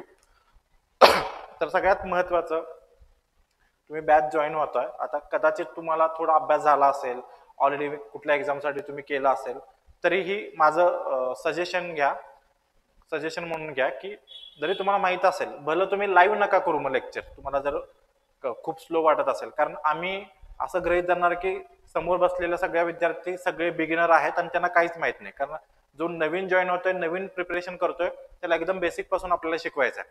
त्यामुळे काही विद्यार्थ्यांना वाटेल की ज्यांनी ऑलरेडी एक्झाम दिलेत की खूप स्लो होतंय, तर तुम्ही भले तुम्ही 1.5चं स्पीड लावून नंतर रेकॉर्डिंग बघा, लाईव्ह करू नका, पण लेक्चर एकदा बघा. बऱ्याचदा काय होतं की आपल्याला तो कॉन्सेप्ट त्या पद्धतीनं समजलेला नसतो, आणि मग इथं जर कन्सेप्ट क्लिअर झाले तर उद्या समजा आणखीन अवघड पेपर आला तर तुमचे कन्सेप्ट क्लिअर असतील ना तर पेपर कसाही फिरवून देत, ऑप्शन मध्ये काही गोळ करून देत, काही करून देत, तुम्ही बरोबर उत्तरापर्यंत जाता, तुम्ही बरोबर पर्याय निवडता. त्यामुळे कुठल्याही ऍग्रिकल्चर स्पेसिफिक तरी सांगतोय तुम्हाला की तुमचा सगळ्यात प्रिऑरिटी जे असले पाहिजे तुमचे कन्सेप्ट क्लिअर पाहिजे. ओके, तर त्यामुळे व्हिडिओ कंपल्सरी बघा, तुमचे कन्सेप्ट क्लिअर होतील. दुसरं मग नोट्स आपण पीडीएफ फॉर्मॅटमध्ये देतोय. मला ऑलरेडी सांगितले काही कंटेंट आपण ऍपमध्येच ठेवणार आहोत, तर मग ते तुमचं वाचून झालं पाहिजे. त्यानंतर मग तुमच्या शॉर्ट नोट्स, आधी व्हिडिओ नंतर वाचणे मग शॉर्ट नोट्स. व्हिडिओ तुम्हाला कळतं, आम्ही सांगितलेलं असतं की काय इम्पॉर्टंट आहे, मग ते तुम्हाला पाठच पाहिजे असं जे आम्ही म्हणतो ते मग तुम्ही तुमच्या शॉर्ट नोट्स मध्ये टाकलं पाहिजे, जे शॉर्ट नोट्स मध्ये तुम्हाला जाता येता रिवाइज करताय. ओके, त्यानंतर वाचून झालं तर मग त्याची सब्जेक्ट तो संपल्यानंतर त्याची टेस्ट होईल, तर तुम्ही टेस्ट सोडवलीच पाहिजे. मला सगळं सॉइल सायन्स कळालं, सरांनी खूप चांगलं शिकवलं, हा तुमचा भ्रम पण असू शकतो. तुम्ही ज्यावेळी एमसीक्यू त्यावरती टेस्ट सोडवायला लागाल त्यावेळी तुम्हाला कळेल की अरे मला हे शिकवताना तर समजलेलं, पण मला आता का कन्फ्युज होतोय, किंवा हा फॅक्च्युअल डेटा सरांनी पाठ करायला सांगितला होता आणि मी पाठ पण केला, मला पाठ आहे असं वाटलं, पण मग ते क्वेश्चन आल्यावर मला एक्झॅक्टली आठवत का नाही, कन्फ्युज का होतोय. हे जे गोष्टी आहेत आपल्याला वीक पॉईंट कळतात. आपण स्वतः डिक्लेअर करणं की माझा अभ्यास झाला, सॉइल सायन्स माझं समजलं, ॲग्रोनॉमी समजलं, आणि ती टेस्ट देऊन व्हेरीफाय करणं, या दोन्हीमध्ये फरक आहे. टेस्टमध्ये जे क्वेश्चन चुकतील तुमचे, तर एकतर तुम्ही चुका ह्याच्यामुळे केला असाल की बाबा गडबडीत चुका झाला, सिली मिस्टेक्स म्हणतो आपण, तसं नसेल तर मग तुमचं एकतर फॅक्च्युअल डेटा पाठ नसेल किंवा मग तुमच्या कन्सेप्ट क्लिअर नसतील, तीनच काहीतरी असणार आहेत, त्याच्यापेक्षा चौथं कारण असणारच नाही. ओके, सो टेस्ट दिल्या पाहिजेत. त्यानंतर मगाशीच मी हा पॉईंट रिपीट केला की क्लासचे जसे लेक्चर्स होतील, सिलेबस संपतील, तसं तुम्ही क्लास बरोबर राहिलं पाहिजे. मी नंतर करतो, माझा आत्ता फोकस जर थोडा इंग्रजी आहे तर इंग्रजीला मी फोकस करतो. माझं म्हणणं आहे की तुम्ही लेक्चर तरी दररोज 1-1.5 तासाचे लेक्चर होत आहेत, तर लेक्चर बघू तरी शकता, आणि त्याच्यावरची नोट्स वाचायला किती वेळ लागतं, हार्डली अर्धा तास पुरतो, तेवढं तरी करू शकता. तर ते केलंच पाहिजे. डेली जे जे होईल ते कम्प्लीट करा, आणि बाकीच्या विषयाला तुम्ही देऊ शकता, मग भरपूर वेळ आहे. आणि मग फुल टेस्ट सोडवणं, मग फुल टेस्ट ह्या टॉपिक वाईज झाला. फुल टेस्ट काय म्हणतोय हे आपण आता ॲग्री सेपरेट तुम्ही माझ्याकडे शिकताय, समजा क्वांट रिजनिंग सचिन ढवळे सरांच्याकडे शिकताय, आणखीन दुसरा कुठला मराठीसाठी वगैरे कोर्स लागलाय, तर हे तुकड्या तुकड्यामध्ये तुम्ही शिकलाय. आता हे मला एकत्रित, म्हणजे मी जरी ॲग्रिकल्चरचीच बॅच काढली असेल तरी मी 5 फुल टेस्ट तुम्हाला का देतोय, मी तुम्हाला ॲग्रीमध्ये एक्सपर्ट करेन, पण बाकीच्या सब्जेक्टमध्ये तुम्ही कुठं आहात किंवा तिथं जरी एक्सपर्ट तुम्ही असाल तरी एकत्रित 2 तासामध्ये हे सगळं बसतंय का, तुमचा पेपर कव्हर होतोय का, काही सिली मिस्टेक्स होत आहेत का, होत असतील तर मग हे 5 टेस्टमध्ये तुम्ही अवॉइड करू शकता. तुम्हाला अंदाज येईल की मी गडबड करतोय म्हणून चुका व्हायला, पहिल्या टेस्टला माझ्या 10 सिली मिस्टेक झाल्या, हे खूपच होत आहे, मग सेकंड टेस्टला मी जरा काळजीपूर्वक करतो, टाइम कडे बघत बघत सोडवतो, म्हणजे मग तिथं 10 ऐवजी 5च केला, तर हे सगळे इथं तुम्हाला चुकायला आणि चुका सुधारायला चान्स मिळेल, ह्याच्यासाठी आपण फुल लेंथचा टेस्ट घेतोय. त्यामुळे ते कंपल्सरी सोडवायचं. त्याचं टाइम टेबल आता देण्यात काय अर्थ नाही, एक्झाम ज्यावेळी असेल त्याच्या साधारणपणे 1 महिना आधी आपण ती टेस्ट घेतोय. ओके, सो हा आणखीन एक हा पॉईंट राहिला की सर मग तुम्ही नोट्स देणार आहात तर नोट्स सोडून काय वापरायचं आहे का ॲग्रिकल्चरसाठी. तर तुम्हाला वापरायचं असेल तर तुम्ही इसेन्शियल घ्या, नारायण नांगरे सरांचं इसेन्शियल्स ऑफ ॲग्रिकल्चर, किंवा सुंदाचं बुक घ्या, दोन्हीपैकी कुठलं तरी एक घ्या, दोन्ही घेऊ नका, तर तेवढं सफिशियंट आहे. बाकीचं आम्ही तुम्हाला खूप साऱ्या पीडीएफ तरी प्रिंटला देणार आहोत, ऍपला पण खूप काही मटेरियल टाकणार आहोत, तर तेवढं सफिशियंट झालं. पण एक बेस पाहिजे असेल तुम्हाला तर इसेन्शियल किंवा सुंदा घेऊ शकता. ओके,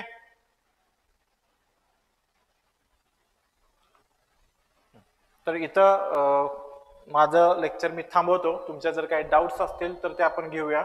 मी एक एक डाऊट घेतो, तोपर्यंत आणखीन कोणाला काही विचारायचं असेल तर विचारा.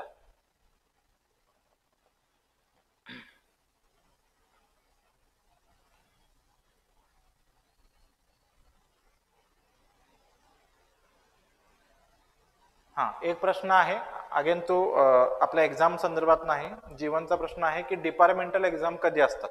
तर तुम्ही आता सहाय्यक कृषी अधिकारी झाल्यानंतर,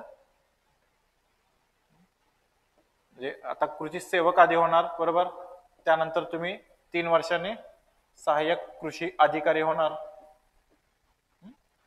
आता ते झाल्यानंतर पुढची पोस्ट असणार आहे तुमची कृषी पर्यवेक्षक, ऍग्रिकल्चर सुपरवायझर.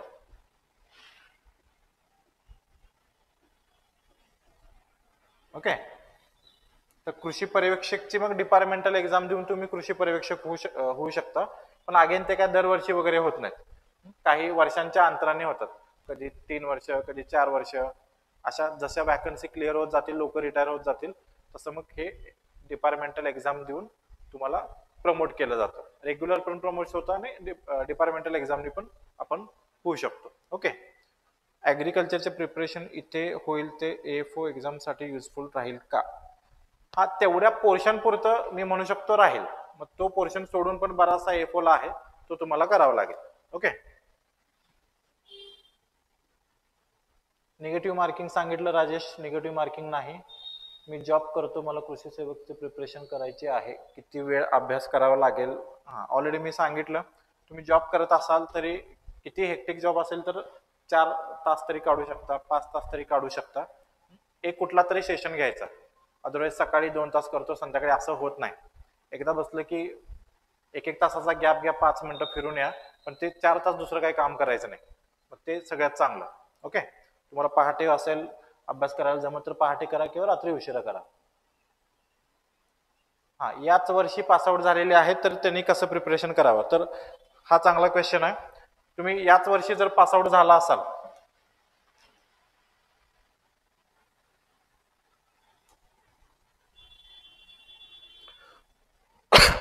सॉरी, तर याच वर्षी पास आउट झाला असेल तर बघा, तुम्हाला मराठी अगदीच नवीन आहे, तर मराठी आधी फोकस करा, कारण इथं पैकीच्या पैकी मार्क मिळण्याची शक्यता आहे. त्यानंतर मेंटल ॲबिलिटी पण साईड बाय साईड चालू करा, कारण हे पण प्रॅक्टिस केला तर तुम्हाला मेंटल ॲबिलिटी म्हणजे बुद्धिमत्ता चाचणी म्हणायचं आहे मला. ओके.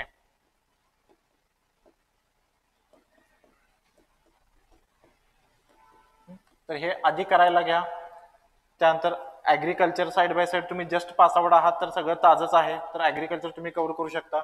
तर आता हे 20 आणि 120 म्हणजे 160 मार्काचं तुमचं हे झालं पाहिजे, कारण इथे मार्क पैकीच्या पैकी मिळू शकतात. म्हणजे ऍग्रीला काय सगळ्यांच्या बरोबरच होईल, पण बुद्धिमत्ता चाचणी मराठीला सांगतोय पैकीच्या पैकी मुलं पाडतात. तर ह्या 2 सब्जेक्टला तुम्ही आता फोकस करणं अपेक्षित आहे. आणि ऍग्रीत दररोज 1-1.5 तास तरी केलं तरी होण्यासारखं आहे, कारण तुम्ही जस्ट पास आउट आहात.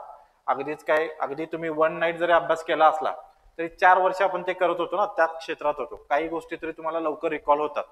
ओके. तर त्या पद्धतीने करा, ह्याला फोकस करा आणि डेली 1 आवर 1-2 आवर, आणि त्यानंतर मग इंग्लिश आणि GS. ओके. ह्याच्यानंतर मग इंग्रजीला फोकस करा आणि GS नंतर करू शकता. GS मध्ये करंट आता वाचायला घेऊ शकता किंवा मग बेसिक जे आहे प्रत्येक विषयाचं तेवढंच करू शकता. ओके.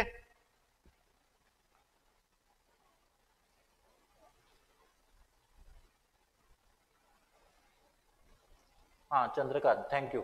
चंद्रकांतने व्हिडिओ केले होते मागच्या कृषी सेवकला, आपण युट्यूबला टाकलेले. खूप जणांनी त्यावेळी तसा रिस्पॉन्स दिला की सर तुम्ही व्हिडिओ टाकलेत आणि त्याचा खूप फायदा झाला एक्झाम झाल्यानंतर. सिलेबसची PDF, हा, सिलेबसची PDF मी टेलिग्रामला टाकलेली आहे, तिथं बघ, टेलिग्राम चॅनेल जॉईन करून घे. जर नाही सापडलं टेलिग्राम चॅनेल तर एक मेसेज कर, तुला लिंक वगैरे आम्ही सेंड करू. हा, ऑल टॉपिक मीच घेणार आहे का? तर नाही, मी ॲग्रोनॉमी, सॉइल आणि हॉर्टिकल्चर हे घेणारच आहे 100%. हे सोडून काही लॉचे पार्ट आता तुम्हाला दाखवलं, बियाणे कायदे वगैरे, ते मी घेणार आहे. फॅकल्टी कुठल्या कुठल्या ह्याच्यासाठी आहे, आता Ranjit sir mushroom seed production technique वगैरे तो पार्ट आणि सेरिकल्चर हे घेणार आहेत. त्यानंतर एक्सटेन्शन इकॉनॉमिक्ससाठी सेपरेट फॅकल्टी आहे आणि पॅथॉलॉजीचा पार्ट रणजित सरच घेणार आहेत. एंटोमॉलॉजीला एक सेपरेट फॅकल्टी आहे. ओके. तर असे 5 ते 6 लोकांची टीम आहे. पण तुम्ही आता बघितलं असेल की ॲग्रोनॉमी, सॉइल आणि हॉर्टिकल्चर याचा सिलेबसच जवळजवळ 70% होतो. ओके. त्यामुळे मेजॉरिटी ऑफ द सिलेबस मीच घेतोय, पण माझे सोडून पण 30%चा जो सिलेबस असणार आहे त्याला त्या तोडीची फॅकल्टी आहे, लक्षात घ्या. म्हणजे रणजित सर किंवा एक्सटेन्शन इकॉनॉमिक्स हे बाकीच्या विषयांना पण आपल्याकडे ॲग्री MPSC ला आधीपासून ती फॅकल्टी घेते. त्यामुळे ती माझ्या एवढीच किंवा माझ्यापेक्षा तुम्ही सरस म्हणा फॅकल्टी आहे. त्यामुळे तुम्ही याच्या बाबतीत निश्चिंत राहा, सिलेबसच्या बाबतीमध्ये किंवा फॅकल्टीच्या बाबतीमध्ये. टायमिंग जनरली हेच राहील, 6 ते 7, 7.25 सव्वा तास ते 1.5 तास आपलं चालेल. सोमवार ते शुक्रवार चालेल, शनिवार रविवार सुट्टी असेल. समजा आपल्याला अंदाज आला की एक्झाम खूपच आधी आहे तर आपण डबल वगैरे घेऊ. काही फॅकल्टीच्या बाबतीमध्ये त्यांना संध्याकाळी प्रॉब्लेम असेल तर मॉर्निंग सेशन मध्ये होतील लेक्चर्स. ओके. हा, आता जीवनचा प्रश्न आहे की यामध्ये कृषी विद्यापीठचा सिलेबस तुम्ही का सर आता इन्क्लूड नाही केला? कारण कृषी विद्यापीठचा सिलेबस मागची एक्झाम झाली होती 10-12 वर्षापूर्वी, तर त्यानंतर कृषी सेवक मध्येच खूप चेंजेस झाले, बरोबर. कृषी सेवक तरी मला वाटतं दर 3-4 वर्षांनी तरी मिनिमम होते, तेव्हा 12 वर्षात तरी ती किमान 3 ते 4 वेळा झाले असेल कृषी सेवक. त्यामुळे कृषी सेवक मध्ये चेंजेस झालेत, त्यामुळे आता तो जुना एवढा 10-12 वर्षाचा सिलेबस काही रिलेव्हंट नाही. त्यामुळे कृषी विद्यापीठाचा सिलेबस 100% बदलेल, तर काही टॉपिक्स ऍड होतील. ओके. कारण कृषी विद्यापीठामध्ये समजा आता HDS ला वेटेज तुम्हाला द्यावं लागेल, इकडं एवढं नाही, कारण इकडं कृषी विभाग वेगळा आहे आणि लाईव्ह स्टॉक डिपार्टमेंट वेगळा आहे, त्यामुळे आपला HDS शी संबंध ऍज सच येत नाही. फील्डवरती काय थोडं काम अनऑफिशियली वगैरे शेतकरी विचारलं तर तुम्हाला सांगावं लागतंच, पण डिरेक्टली तुम्हाला योजना पशुधनच्या योजना नाहीत, कारण त्याला पशुधन विकास डिपार्टमेंट आहे ZP अंतर्गत पण आणि सेपरेट पण. ओके. तर त्याचं ते काम आहे, पण कृषी विद्यापीठामध्ये मात्र HDS हा पार्ट ऑफ ऍग्रिकल्चरच येतो, त्यामुळे असे काही टॉपिक्स ऍडिशन होतील, काही कमी होतील, पण मोर ऑर लेस म्हणजे एक 80% तरी सिलेबस तोच राहतो, कृषी सेवकचाच राहतो. मागचे पण एक्झाम्स असेच होते. हा, नोट्स सफिशियंट आहेत का? मी तुम्हाला सांगितलं 100% सफिशियंट आहेत, पण नोट्समध्ये सगळंच कंटेंट आम्ही नाही करणार. काही जिथं आम्हाला शोधाशोधी करून 4 वेबसाईट वापरून किंवा काही कंटेंट वापरून आम्हाला काही मटेरियल मिळणार आहे, तर ते आपण ॲपवरती ठेवतोय. तुमचं त्याचा फायदा तुमचाच आहे, कारण म्हणजे एक्सलनचं नाव चांगलं आहे तर अगेन अरे ह्या बघ नोट्स आपण आपल्या मित्राला शेअर करतो, तो त्याला शेअर करतो, तर हे पण ते PDF पण चांगलेच असणार आहेत. ते काय असं नाही की बाबा कॉमन जाणार आहे म्हणून आम्ही काहीतरी देतोय त्यामध्ये, असं नाही. ते पण व्हॅल्युएबलच असतील, पण माझा कन्सर्न काय आहे की तो मॉडरेट लेवल आणि डिफिकल्ट लेवलचे जे क्वेश्चन्स असतील, तर असे जे क्वेश्चन्स आहेत ते आम्ही ऍपमध्ये कंटेंट देतोय. हा, मग समजा कृषी विद्यापीठाचे पण ऍड या दरम्यान आलीच तर काही त्यात टॉपिक एक्स्ट्रा असतील तर ते आपण ह्या कोर्समध्ये घेऊ, काही अडचण नाही.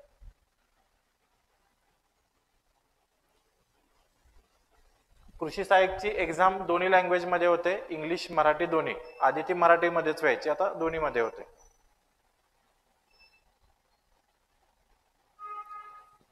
JRA SRA म्हणजे तेच कृषी विद्यापीठाचा सिलेबस आहे, तर त्यातला आता SRA नाही कव्हर होणार, कारण SRA ला काही तुम्हाला सब्जेक्ट पण चूज करावे लागतील, तिथं आणखीन डीप मध्ये जावं लागेल. पण जिथं कॉमन सिलेबस आहे, सगळे विद्यार्थी देऊ शकतात सगळ्यांसाठी, जसं JRA आहे, तर अशा ठिकाणी तुम्ही रेफर करू शकता, किंवा विद्यापीठाची कृषी सेवकची पोस्ट आहे.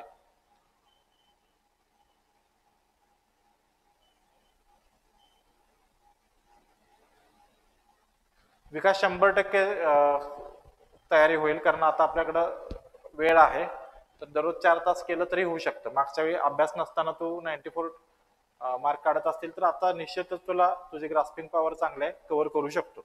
पण आतापासून सुरुवात केली पाहिजे, ऍडची वाट नको बघू. हा, मराठीमध्ये एक्सप्लेन करणार का? 100% करणार मराठी, पण काही टेक्निकल वर्ड आहेत तर ते आपण इंग्रजीमधून शिकावे लागतील. पण आता मी जसं तुमच्याशी बोलतोय तसं इंग्रजी आणि मराठी अशा पद्धतीनंच आपण टीचिंग करतो. मी आलो आणि पहिल्या मिनिटापासून इंग्रजीतच बोलालोय असं नाही, मिक्सिंगच असेल. ओके. फक्त नोट्स वगैरे इंग्रजीमधून असतील.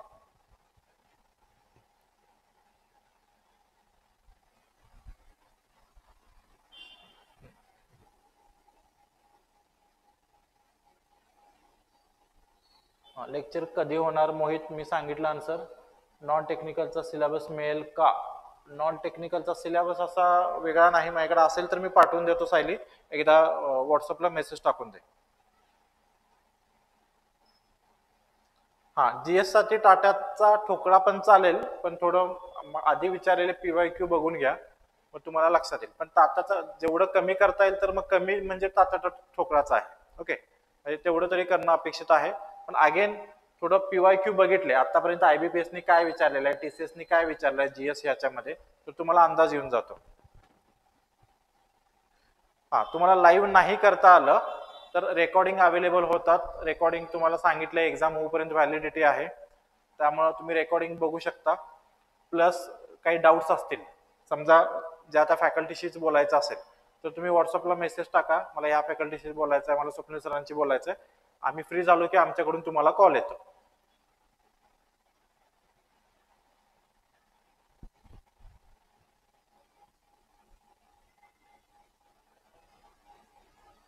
Sweety Shegaonkar, thank you, welcome.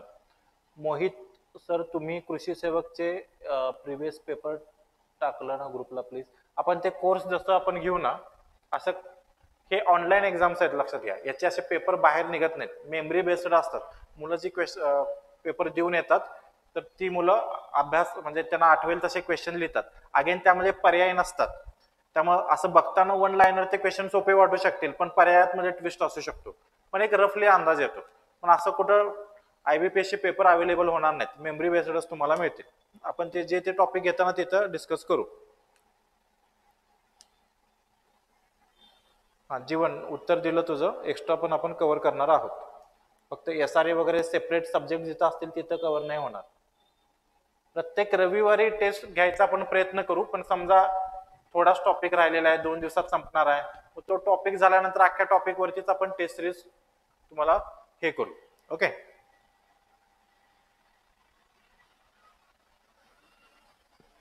PYQ memory based मिळतील, मी सांगितलं तुम्हाला. अंजली, थँक्यू, युट्यूबला बघितला तुम्ही व्हिडिओज. ओके. कृषी विस्तार अधिकारी सिलेबस कव्हर, कृषी विस्तार अधिकारीचा सिलेबस वेगळा आहे आणि तो ऍग्री MPSCचा कॉपी पेस्ट केलेला आहे. तो सिलेबस खूप वास्ट आहे. ओके, त्यामुळे इथं कव्हर नाही होणार. हा, गौरवचा पण तोच क्वेश्चन आहे. ZP ऍग्री एक्सटेन्शन ऑफिसरसाठी बॅच घेतली होती, तर ते नोट्स सफिशियंट राहतील का? त्या PDF नोट्स तुम्हाला सफिशियंट आहेत, पण तुम्हाला पुन्हा ते याच्यानुसार करावं लागेल. कशानुसार? आपला हा सिलेबस मॅच करून मग तेवढंच करावं लागेल. ओके. आणि त्यामध्ये मग पुन्हा काही मी करंट ओरिएंटेड आणि बाकीचं अपडेट सांगितलं, जसं आता कृषी विद्यापीठाचा डायरी वगैरे आम्ही वापरणार, त्यातला काही कंटेंट घेणार, तर ते तिथं नाही, कारण तो सिलेबसलाच नव्हता. कृषी विस्तारमध्ये ऍग्री MPSCचा पॅटर्न वेगळा होता किंवा कृषी विस्तार अधिकाऱ्याचा पॅटर्न वेगळा होता, ती MPSC घेत होते. डिप्लोमा स्टुडंट स्कोर वाढवण्यासाठी काय करता येईल? मी सांगितलं, सिलेक्शन तुम्हाला पाहिजे असेल तर मराठी वरती कमांड पाहिजे, बुद्धिमत्ता चाचणीवरती कमांड पाहिजे आणि ऍग्रिकल्चर वरती कमांड पाहिजे. इंग्रजी 2-4 मार्क इकडं तिकडं, त्यानंतर दुसरा कुठला राहिला, GS इकडं तिकडं चालू शकतं, पण हे 3 सब्जेक्ट मात्र त्याला सुट्टी द्यायची नाही.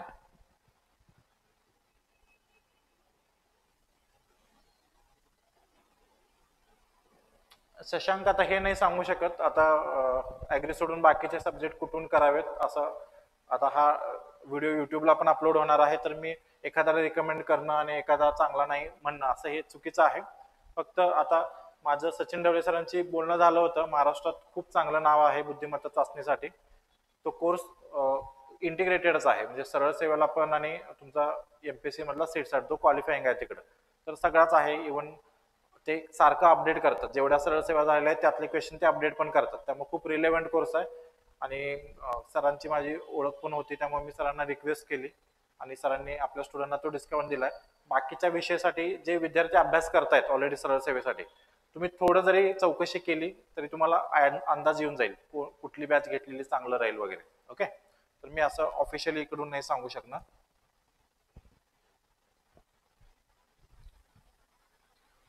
ओके, AFOचा अभ्यास चालू असेल तर मग कसं प्लॅन ठेवायचं? तुमचा AFOचा अभ्यास चालू ठेवा, फक्त याच्यातलं जे सिलेबसचे टॉपिक आहे जे AFOला नाहीत, जसे आता ऍक्ट वगैरे होते, तर हे तर तुम्हाला अभ्यास करावा लागेल. ओके, पण AFOचा तुम्हाला इकडं फायदा होणार आहे, त्यामुळे AFO मधूनच सोडून वगैरे नका देऊ, कारण बाकी जेवढा सिलेबस कॉमन आहे तो तर तुमचा त्या AFO मधूनच होऊन जाईल. हा, टॉपर पण करू शकता, पण इसेन्शियल टॉपर कधी करा? तुमचे कन्सेप्ट क्लिअर झाल्यानंतर. म्हणजे मी तेच म्हणतोय की 50% क्वेश्चन इझी असणार आहेत, जे तुम्ही हे 2 पुस्तकं जरी वाचली तर तुम्हाला पडणार आहेत, पण तिथून पुढे मेरिटसाठी स्पर्धा असणार आहे. मग त्यासाठी कन्सेप्ट क्लिअर असतील तर ट्विस्ट केलेले क्वेश्चनचे आन्सर तुम्ही देऊ शकता. ओके, तर तिथं मग हे वन लाईनर टॉप टाईप मध्ये नोट्स किंवा बुक्स तुम्हाला हे करणार नाहीत. म्हणजे त्या बुक्स मध्ये उत्तर असेल पण नाही असं नाही, पण तेवढं तुम्हाला सगळंच पाठ नाही होणार ना त्या बुक मधलं. पाठांतर ती गोष्ट कधी लक्षात राहील त्याची जी कन्सेप्ट तुम्हाला माहित असेल तर मग पाठ करावं लागणार नाही. मग कन्सेप्ट क्लिअरिटी असेल तर तुमचा पाठांतरचा पोर्शन जो आहे, जे पाठ करावा लागणार आहे, तो पोर्शनच कमी होऊन जातो. मग खूप थोडा पाठ राहतो जो पाठच करावा लागतो. ओके, तर तो प्रश्न आहे. त्यामुळे हे 2 पुस्तकं टॉपर्स नोट्स असतील किंवा हे इसेन्शियल असेल नांगरे सरांचं, हे खूप चांगली पुस्तक आहेत. पण डायरेक्ट तुम्ही तेवढंच वाचायला घेतला तर ते रिकॉल होत नाही, नंतर एक्झामला नाही आठवत, त्यातलं काहीच पोर्शन आठवणार, कारण कन्सेप्ट माहित नसतं. त्यामुळं हे नंतर रिव्हिजनसाठी म्हणून तुम्ही वापरा, किंवा त्यामध्ये व्हॅल्यू ॲडिशन आपल्या नोट्समध्ये करा, किंवा आपल्या नोट्स समोर ठेवून इसेन्शियल मध्ये काय तुम्हाला एक्स्ट्रा वाटत असेल, म्हणजे असं होणार नाही एक्झामच्या दृष्टीने असेल तर आम्ही घेणारच, पण वाटत असेल तर तुम्ही इन्क्लूड करा, असं करू शकता.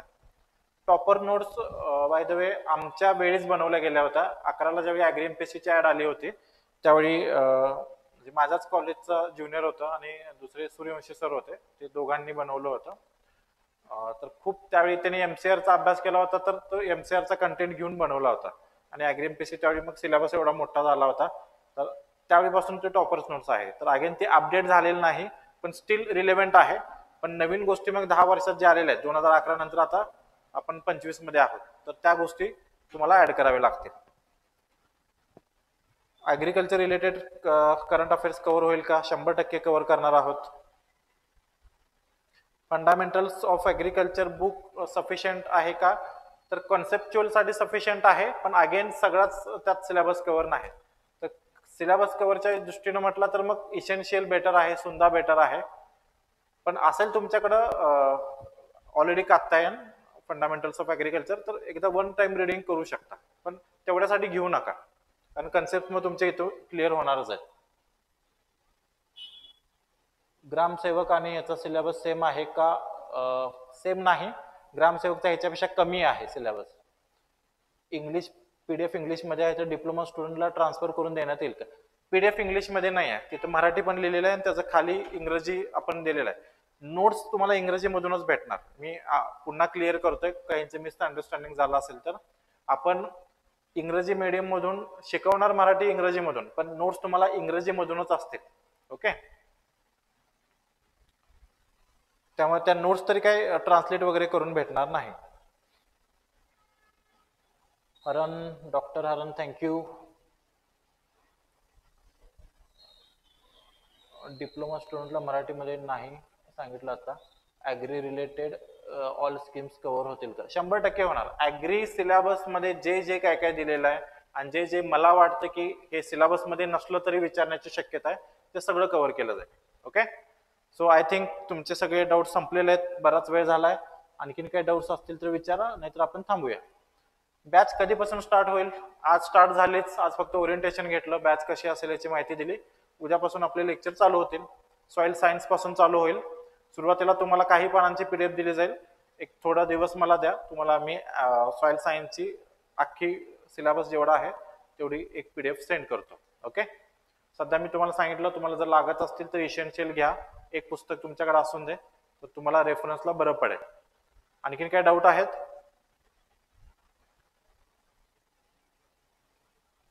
लॅपटॉपला ऍक्सेस नाही, सॉरी. तुम्हाला अँड्रॉइड किंवा टॅब दोन्हीवरतीच बघावं लागेल. लॅपटॉपवरती तुम्हाला बघता नाही येणार.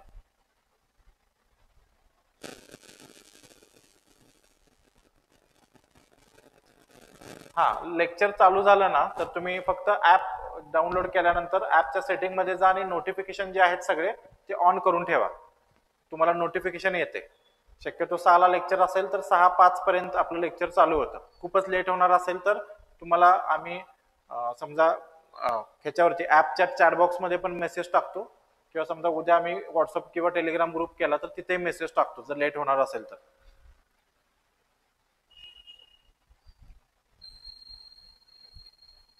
हा, आपण प्रयत्न करू की एका वेळी एका सब्जेक्टचं तुम्हाला देता येईल.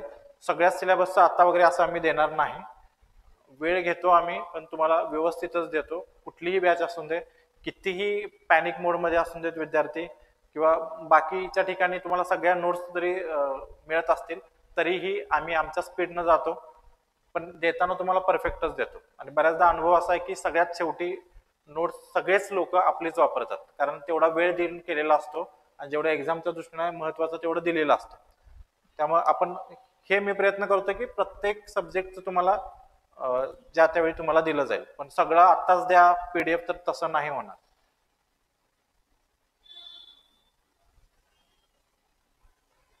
ऍग्रिकल्चर MPSC चे चंचल आता कुठल्या बॅचचे आहेत मला माहित नाही. जर तू डिस्क्रिप्टिव्हचे आता झालेली बॅच म्हणत असतील तर ते नका करू. ते डिस्क्रिप्टिव्ह नुसार नोट्स बनवलेले आहेत. तुमच्याकडे ऑब्जेक्टिव्हचे असतील तर ते सध्या रेफरन्स म्हणून वापरू शकता. राहुल झालंय, आपण विषय सांगितलेला आहे. ऍग्रिकल्चर सब्जेक्ट अगदी बेसिक पासून तुम्हाला काहीच कळत नाही, तुम्ही डिग्रीमध्ये तुम्हाला काहीच झालेलं नाही असं समजून घेतलं जाईल. ओके, त्यामुळे बिंदास राहा. कुठेही गडबड फास्ट वगैरे केलं जाणार नाही. आपण जर वाटलं की बाबा खूप वेळ जातोय तर आपण क्लासचे आवर्स वाढवतो, पण कुठेही पळवत नाही. ओके, सो हा ऑब्जेक्टिव्हचा असेल तर सध्या तुम्ही वापरा, काय अडचण नाही. माझी डिग्री संपून 9 वर्ष झाले. आता स्टडी स्टार्ट केला आहे, काही हरकत नाही. आत्तापासून तुम्ही स्टार्ट केलं तरीही कव्हर होण्यासारखं आहे. ओके, मी जसं प्लॅन सांगितलंय 100 दिवसाचं त्या पद्धतीनं फॉलो करा. ठीक आहे, थांबूया. जर डाऊट झाले असतील तर एक मेसेज टाका ओके म्हणून, म्हणजे आपल्याला थांबता येईल. मोहित थँक्यू. ओके, आणि हा आणखीन एक सांगायचं राहिलेलं आहे की आपले आता ऍडमिशन साधारणपणे एक 150च्या आसपास झालेले आहेत. तुम्हाला जर डिस्काउंट लागणार असेल तर आता हार्डली 50 आहेत, तर उद्यापर्यंत तुम्ही दुपारपर्यंतच मला वाटतंय होईल, त्याच्या आधीच संपून जाईल. तर तुम्ही करून घ्या. असं होणार नाही की आता हे 200 स्टुडंटचा डिस्काउंट संपला आणि पुढच्या मग पुन्हा आम्ही 200 साठी ओपन केला. तर हा डिस्काउंट 200 साठीच आहे. त्यामुळे तुम्हाला डिस्काउंट प्राइसला पाहिजे असेल जी 1999 आहे तर तुम्ही आज किंवा लईतले उद्या सकाळपर्यंत करून घ्या. तो डिस्काउंट ज्यावेळी ती संख्या संपेल त्यावेळी आम्ही डिस्काउंट क्लोज करू. तुम्हाला जी काही ओरिजिनल प्राइस आहे कोर्सची 2199 त्या प्राइसला परचेस करावं लागेल. ओके, सो सगळे डाऊट्स क्लिअर झालेले आहेत, त्यामुळे मी थांबतो. त्याच्या आधी तुमच्या ह्या जर्नीसाठी, अभ्यासासाठी आणि तुम्हाला कृषी सेवक होण्यासाठी माझ्याकडून आणि माझ्या पूर्ण एक्सलन्स टीम कडून हार्दिक शुभेच्छा देतो. आम्ही सोबत आहोतच. आपण एकत्र मिळून ही लढाई कंप्लीट करू आणि जिंकू. Okay, thank you.